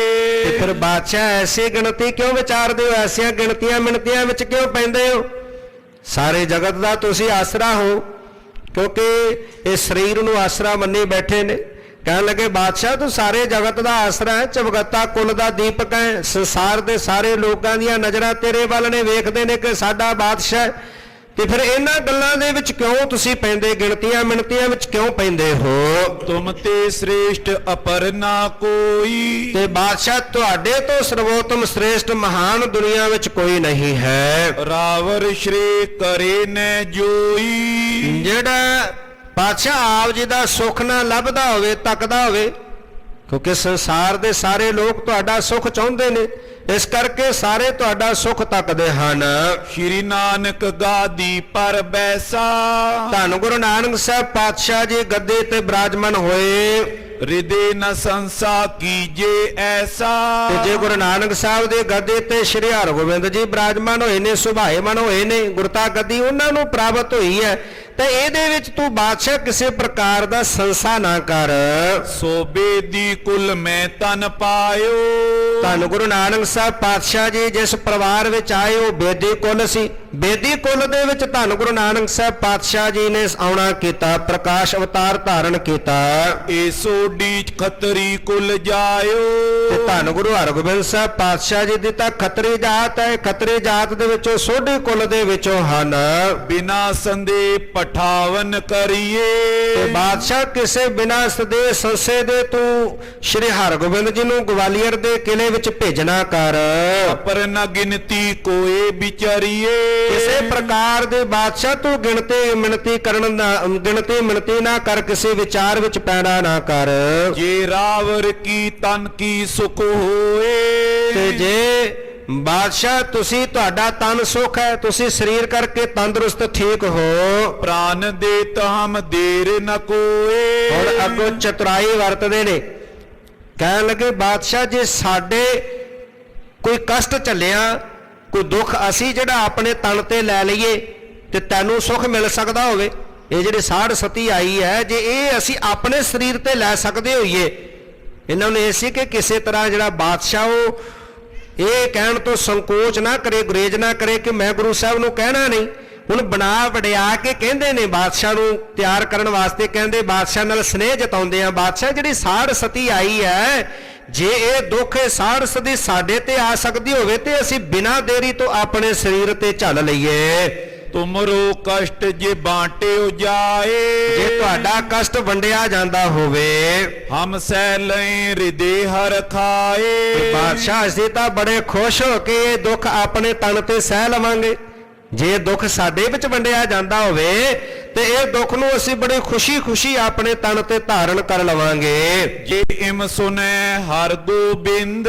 ਪਰ ਹੁਣ ਸੁਣਿਆ ਇਹ ਕਹਿੰਦੇ ਕਿ ਉਹਨਾਂ ਦਾ ਨਾਮ ਹਰਗੋਬਿੰਦ ਹੋਣਾ ਚਾਹੀਦਾ ਹੈ। ਕਰੇ ਜਾਪ ਲੈ ਆਨੰਦ ਬਿਲੰਦ। ਤੁਹਾਡੇ ਕੁਲ ਖੱਤਰੀ ਜਾਤ ਵਿੱਚੋਂ ਹੋਣ ਤੇ ਜਾ ਕੇ ਮਾਲਾ ਲੈ ਕੇ ਤੁਹਾਡੇ ਲਈ ਉਹ ਮੰਤਰਾਂ ਦਾ ਜਾਪ ਕਰਨ, ਬੜੇ ਆਨੰਦ ਦੇ ਸਾਥ ਖੁਦਾ ਖੁਦਾ ਜਪਨ। ਨੈ ਸੰਕੋ ਤੁਮ ਆਪ ਉਚਾਰ। ਤੇ ਬਾਦਸ਼ਾਹ ਇਹ ਕਹਿਣ ਵਿੱਚ ਕੋਈ ਸੰਸਾ ਨਾ ਕਰ, ਸੰਕੋਚ ਨਾ ਕਰ। ਇਹ ਗੱਲ ਤੁਸੀਂ ਆਪ ਸ਼੍ਰੀ ਹਰਗੋਬਿੰਦ ਜੀ ਦੇ ਨੂੰ ਕਹਿਣਾ ਕਰੋ। ਦੇਵ ਸਨਮਾਨ ਸਮੀਪ ਹਕਾਰੋ। ਉਹਨਾਂ ਨੂੰ ਅਦਬ ਸਤਕਾਰ ਸਨਮਾਨ ਦੇ ਕੇ ਆਪਣੇ ਕੋਲ ਬੁਲਾਓ। ਪੁਨ ਤੀਸਰ ਉਮਰਾਵ ਬਖਾਨੇ। ਤੇ ਹੁਣ ਕੋਲੋਂ ਜਿਹੜਾ ਤੀਜਾ ਵਜ਼ੀਰ ਸੀ ਉਹ ਬੋਲਿਆ, ਕਹਿਣ ਲੱਗਾ ਵਿਦਿਆ ਮਹਾ ਨਜੂਮੀ ਜਾਣੇ। ਹੁਣ ਉਹ ਨਜੂਮੀ ਦੇ ਸਿਫਤ ਕਰਨ ਲੱਗਾ, ਕਹਿਣ ਲੱਗਾ ਇਹ ਜਿਹੜਾ ਨਜੂਮੀ ਹੈ ਇਹ ਵਿਦਿਆ ਜੋਤਿਸ਼ ਵਿਦਿਆ ਦੇ ਵਿੱਚ ਬੜਾ ਪ੍ਰਵੀਨ ਬੜਾ ਇਹ ਸਿਆਣਾ ਮੰਨਿਆ ਹੋਇਆ ਹੈ। ਜਾਪ ਜੋ ਕਰੇ ਨਾਮ ਤਿਸ ਜਾਤ, ਤੇ ਜਿਹੜਾ ਤੁਹਾਡੇ ਲਈ ਜਾ ਕੇ ਮੰਤਰਾਂ ਦਾ ਜਾਪ ਕਰੇ ਉਹਦੀ ਜਾਤ ਉਹਦੀ ਕੁੱਲ ਕੀ ਹੋਵੇ। ਜਾਨੀ ਵਿੱਚ ਕਿਤਾਬ ਬਖਿਆਤ, ਬਾਦਸ਼ਾਹ ਇਹਨੇ ਕਿਤਾਬ ਦੇ ਵਿੱਚੋਂ ਹੀ ਉਹ ਨਾਮ ਵੀ ਉਹ ਜਾਤ ਵੀ ਉਹ ਕੁੱਲ ਵੀ ਸਾਰਾ ਕੁਝ ਪੜ੍ਹ ਕੇ ਉਹ ਵੇਖ ਲਿਆ ਹੈ। ਖੋਜੇ ਬਿਨਾ ਨਿਕਟ ਸੋ ਪਾਇਓ, ਹੁਣ ਬਿਨਾਂ ਖੋਜਣ ਤੋਂ ਹੀ ਆਪਣੇ ਕੋਲੋਂ ਹੀ ਮਿਲ ਗਏ। ਜੋ ਨਿਸ਼ਾਨੀਆਂ ਇਹਨੇ ਦਸੀਆਂ ਨੇ ਉਹਨੂੰ ਖੋਜਣ ਦਾ ਕੋਈ ਯਤਨ ਹੀ ਨਹੀਂ ਕਰਨਾ ਪਿਆ, ਉਹ ਤਾਂ ਆਪਣੇ ਕੋਲ ਹੀ ਹਨ। ਹੋਏ ਨ ਜਗ ਅਸ ਨਹੀਂ ਬਤਾਇਓ, ਤੇ ਹੁਣ ਕਹਿਣ ਲੱਗੇ ਕਿ ਇਹ ਨਹੀਂ ਦੱਸਿਆ ਕਿ ਜਗਤ ਵਿੱਚ ਐਸਾ ਕੋਈ ਹੋ ਨਹੀਂ ਸਕਦਾ। ਜਿਹੜੀਆਂ ਨਿਸ਼ਾਨੀਆਂ ਮੈਂ ਦੱਸਤਾ ਦਿੱਤੀਆਂ ਪਰ ਜਗਤ ਵਿੱਚ ਐਸਾ ਕੋਈ ਮਨੁੱਖ ਨਹੀਂ। ਇਹ ਗੱਲ ਤਾਂ ਨਹੀਂ ਨਜੂਮੀ ਨੇ ਕਹੀ। ਨਜੂਮੀ ਨੇ ਕਿਹਾ ਕਿ ਦੇਸ਼ ਦੇ ਵਿੱਚ ਐਸਾ ਵਿਅਕਤੀ ਹੋਵੇ ਉਹ ਤੁਹਾਡੇ ਲਈ ਮੰਤਰ ਪੜ੍ਹੇ ਤੇ ਸਾਰ ਸਤੀ ਟਲ ਸਕਦੀ ਹੈ। ਇਸ ਕਰਕੇ ਇਹਨੇ ਦੱਸਿਆ ਕਿ ਐਸਾ ਜਿਹੜਾ ਖਾਸ ਵਿਸ਼ੇਸ਼ ਵਿਅਕਤੀ ਹੈ। ਆਗੇ ਬੋਰ ਬਾਰ ਪਤਿਆਵਾ, ਅਸੀਂ ਪਹਿਲਾਂ ਵੀ ਬੜੀ ਵਾਰ ਪਤਿਆ ਕੇ ਇਹਨੂੰ ਨਜੂਮੀ ਨੂੰ ਵੇਖਿਆ ਹੈ। ਜਥਾ ਕਹੇ ਤਿਮ ਬਨਿਓ ਬਨਾਵਾ, ਜਿਵੇਂ ਨਜੂਮੀ ਕਹਿੰਦਾ ਜੋਤਿਸ਼ ਵਿਦਿਆ ਨੂੰ ਪੜ੍ਹ ਕੇ ਇਹ ਜਿਵੇਂ ਕਹਿੰਦਾ ਉਸੇ ਤਰ੍ਹਾਂ ਹੋ ਜਾਂਦਾ ਹੈ। ਕਹਿਓ ਨਜੂਮੀ ਹਮ ਏਕਾਮ, ਤੇ ਹੁਣ ਜਿਹੜਾ ਇਹ ਨਜੂਮੀ ਹੈ ਇਹ ਸਦਾ ਹੀ ਸਾਡੇ ਕੰਮ ਆਉਂਦਾ ਹੈ, ਸਾਡੇ ਕੰਮ ਜਿਹੜੇ ਕਰਦਾ ਹੈ। ਖੋਜੇ ਹਜ਼ਰਤ ਹਾਲ ਤਮਾਮ, ਤੇ ਇਹਨੇ ਸਾਡੇ ਭਲੇ ਵਾਸਤੇ ਦੱਸਿਆ। ਬਾਦਸ਼ਾਹ ਦੇ ਲਈ ਨਜੂਮੀ ਕਹਿਣ ਲੱਗਾ ਮੈਂ ਹਰ ਰੋਜ਼ ਖੋਜ ਕਰਦਾ ਰਹਿਣਾ, ਜੋਤਿਸ਼ ਵਿਦਿਆ ਨੂੰ ਪੜ੍ਹਦਾ ਰਹਿਣਾ, ਬਾਦਸ਼ਾਹ ਦਾ ਭਲਾ ਲੋਚਦਾ ਰਹਿੰਦਾ ਹਾਂ। ਦੇਖਤ ਬੁਰੋ ਆਏ ਬਤਲਾਉ, ਤੇ ਕਹਿਣ ਲੱਗਾ ਕਿ ਦੇਖਤ ਬੁਰੋ ਜਦੋਂ ਬਾਦਸ਼ਾਹ ਤੇ ਕੋਈ ਮਾੜਾ ਸਮਾਂ ਆਉਂਦਾ ਹੈ ਮੈਂ ਜੋਤਿਸ਼ ਵਿਦਿਆ ਹਰ ਰੋਜ਼ ਪੜ੍ਹਦਾ, ਬਾਦਸ਼ਾਹ ਦੇ ਜਿਹੜੇ ਨੇ ਉਹਦੇ ਬਾਰੇ ਵਿਚਾਰ ਕਰਦਾ ਰਹਿਣਾ। ਤੇ ਜਦੋਂ ਮੈਂ ਜੋਤਿਸ਼ ਪੜ੍ਹਦਾ ਵੇਖਦਾ ਕਿ ਹੁਣ ਬਾਦਸ਼ਾਹ ਤੇ ਬੁਰਾ ਸਮਾਂ ਹੈ ਉਸੇ ਵੇਲੇ ਆ ਕੇ ਮੈਂ ਬਾਦਸ਼ਾਹ ਨੂੰ ਦੱਸਦਾ ਹਾਂ। ਕਹੇ ਜਤਨ ਸਭ ਖੇਦ ਮਿਟਾਉ, ਤੇ ਫਿਰ ਉਹਦਾ ਯਤਨ ਵੀ ਦੱਸ ਦੇਣਾ ਕਿ ਬਾਦਸ਼ਾਹ ਇਹਦੇ ਤੋਂ ਬਚਣ ਦਾ ਆਹ ਯਤਨ ਹੈ, ਆਹ ਉਪਾਅ ਹੈ। ਉਸੇ ਤਰ੍ਹਾਂ ਫਿਰ ਕਰਨ ਦੇ ਨਾਲ ਉਹ ਜਿਹੜਾ ਖੇਦ ਹੈ ਡਰ ਉਹ ਮਿਟਾ ਦਿੰਦਾ, ਖਤਮ ਕਰ ਦਿੰਦਾ ਹਾਂ। ਸਦਾ ਸ਼ਾਹ ਕੀ ਸ਼੍ਰੇ ਕਰਨ ਤੇ, ਮੈਂ ਤਾਂ ਸਦਾ ਇਹ ਬਾਦਸ਼ਾਹ ਦਾ ਭਲਾ ਲੋਚਦਾ, ਇਹਨਾਂ ਦੇ ਸਦਾ ਹੀ ਖੁਸ਼ੀ ਨੂੰ ਲੋਚਦਾ ਹਾਂ। ਦਰਬ ਸਮੂਹ ਸਦੀਵ ਲਹੰਤੇ, ਕਿਉਂਕਿ ਮੈਂ ਸਦਾ ਇਹਨਾਂ ਦੇ ਕੋਲੋਂ ਧਨ ਪ੍ਰਾਪਤ ਕਰਨਾ, ਬਾਦਸ਼ਾਹ ਮੈਨੂੰ ਬਹੁਤ ਧਨ ਦਿੰਦਾ ਤੇ ਇਹਦੇ ਬਾਦਸ਼ਾਹ ਦੇ ਕੋਲੋਂ ਧਨ ਪ੍ਰਾਪਤ ਕਰਕੇ ਮੈਂ ਆਪਣਾ ਸੁਖ ਦਾ ਜੀਵਨ ਬਤੀਤ ਕਰਦਾ ਹਾਂ। ਹਰ ਗੋਬਿੰਦ ਕਰ ਹੈ ਚਾਲੀਸਾ, ਤੇ ਜੇ ਸ੍ਰੀ ਗੁਰੂ ਹਰਗੋਬਿੰਦ ਜੀ ਗਵਾਲੀਅਰ ਦੇ ਕਿਲੇ ਵਿੱਚ ਜਾ ਕੇ 40 ਦਿਨ ਦਾ ਇਹ ਜਾਪ ਕਰਨ, ਸਿਮਰੈ ਨਾਮ ਅੱਲੇ ਜਗਦੀਸ਼ਾ, ਜਿਹੜਾ ਜਗਤ ਦਾ ਈਸ਼ਵਰ ਅੱਲਾ ਹੈ ਉਹਦਾ ਨਾਮ ਜਾ ਕੇ ਸਿਮਰਨ ਮਾਲਾ ਲੈ ਕੇ ਉਹਦਾ ਜਾਪ ਕਰਨ, ਕਰੇ ਸ਼ਾਹ ਕੀ ਖੈਰ ਖੁਦਾਏ, ਤੇ ਜਦੋਂ ਫਿਰ ਉਹ ਜਾਪ ਕਰਨਗੇ ਖੁਦਾ ਫਿਰ ਬਾਦਸ਼ਾਹ ਦੀ ਖੈਰੀਅਤ ਕਰੇਗਾ। ਇਹ ਜਿਹੜੀ ਸਾੜ ਸਤੀ ਆਈ ਹੈ ਟਲ ਜਾਏਗੀ, ਖਤਮ ਹੋ ਜਾਏਗੀ। ਮਿਟੇ ਕਲੇਸ਼ ਅਨੇਕ ਬਲਾਏ, ਅਨੇਕਾਂ ਪ੍ਰਕਾਰ ਦੇ ਜਿਹੜੇ ਕਲੇਸ਼ ਨੇ ਬਲਾਵਾਂ ਨੇ ਉਹ ਮਿਟ ਜਾਣਗੀਆਂ। ਸੁਨ ਉਮਰਾਓ ਕਹਤੇ ਅਮ ਜਾਨਾ, ਤੇ ਹੁਣ ਜਦੋਂ ਬਾਦਸ਼ਾਹ ਨੇ ਫਿਰ ਸਾਰਿਆਂ ਨੇ ਇੱਕ ਮਤਾ ਪਕਾਇਆ ਸੀ, ਉਹ ਵਿਉਂਤ ਬੰਦੇ ਅਨੁਸਾਰ ਸਾਰਿਆਂ ਨੇ ਬਾਦਸ਼ਾਹ ਨੂੰ ਕਿਹਾ, ਪ੍ਰੇਰਿਆ। ਤੇ ਸੁਣ ਕੇ ਬਾਦਸ਼ਾਹ ਕਹਿਣ ਲੱਗਾ ਮੈਂ ਹੁਣ ਗੁਰੂ ਸਾਹਿਬ ਜੀ ਦੇ ਕੋਲ ਜਾਵਾਂਗਾ। ਗੁਣ ਵਿਦਿਆ ਤੁਮ ਵਿਖੇ ਮਹਾਨਾ, ਕਹਿਣ ਲੱਗਾ ਹੈ ਨਜੂਮੀ ਮੈਂ ਤੇਰੇ ਵਿੱਚ ਇਹ ਗੁਣ ਵੇਖੇ ਨੇ, ਤੂੰ ਜੋਤਿਸ਼ ਵਿਦਿਆ ਦੇ ਵਿੱਚ ਭਾਰੀ ਨਿਪੁੰਨ ਹੈ। ਅਜ਼ਮਤ ਜੁਤ ਮਤ ਸੰਤ ਸੁਭਾਏ, ਤੇ ਅਜਮਤ ਸੁਮਤ ਸੰਤ ਸੁਭਾਏ। ਵਜ਼ੀਰਾਂ ਨੇ ਵੀ ਕਿਹਾ ਕਿ ਜਿਵੇਂ ਇਹਨੇ ਕਿਹਾ ਕਿ ਉਹ ਕਰਾਮਾਤੀ ਹੋਣ, ਸੰਤ ਸੁਭਾਅ ਦੇ ਮਾਲਕ ਹੋਣ। ਜਾਪ ਕਰਨ ਸੋ ਦੇਉ ਬਤਾਏ, ਤੇ ਉਹ ਇਸ ਪ੍ਰਕਾਰ ਦੇ ਨਾਲ ਸੰਤ ਸੁਭਾਅ ਨੂੰ ਧਾਰਨ ਕਰਕੇ ਕਰਾਮਾਤਾਂ ਦੇ ਸਹਿਤ ਜਾਪ ਕਰਨ ਉਹ ਜੁਗਤੀ ਵੀ ਦੱਸ ਦਿੱਤੀ ਹੈ। ਤਿਸ ਤੇ ਭਲੋ ਨਾ ਕਿਉਂ ਹੋਏ ਸ਼ਾਉ, ਇਸ ਤਰ੍ਹਾਂ ਕਰਨ ਦੇ ਨਾਲ ਜੇ ਉਹ ਕਰਨਗੇ ਉੱਥੇ ਜਾ ਕੇ 40 ਦਿਨ ਦਾ ਜਾਪ ਜਿਵੇਂ ਨੇ ਦੱਸਿਆ ਤੇ ਬਾਦਸ਼ਾਹ ਤੁਹਾਡਾ ਭਲਾ ਕਿਉਂ ਨਾ ਹੋਵੇਗਾ। ਬਸੇ ਇਕੰਤ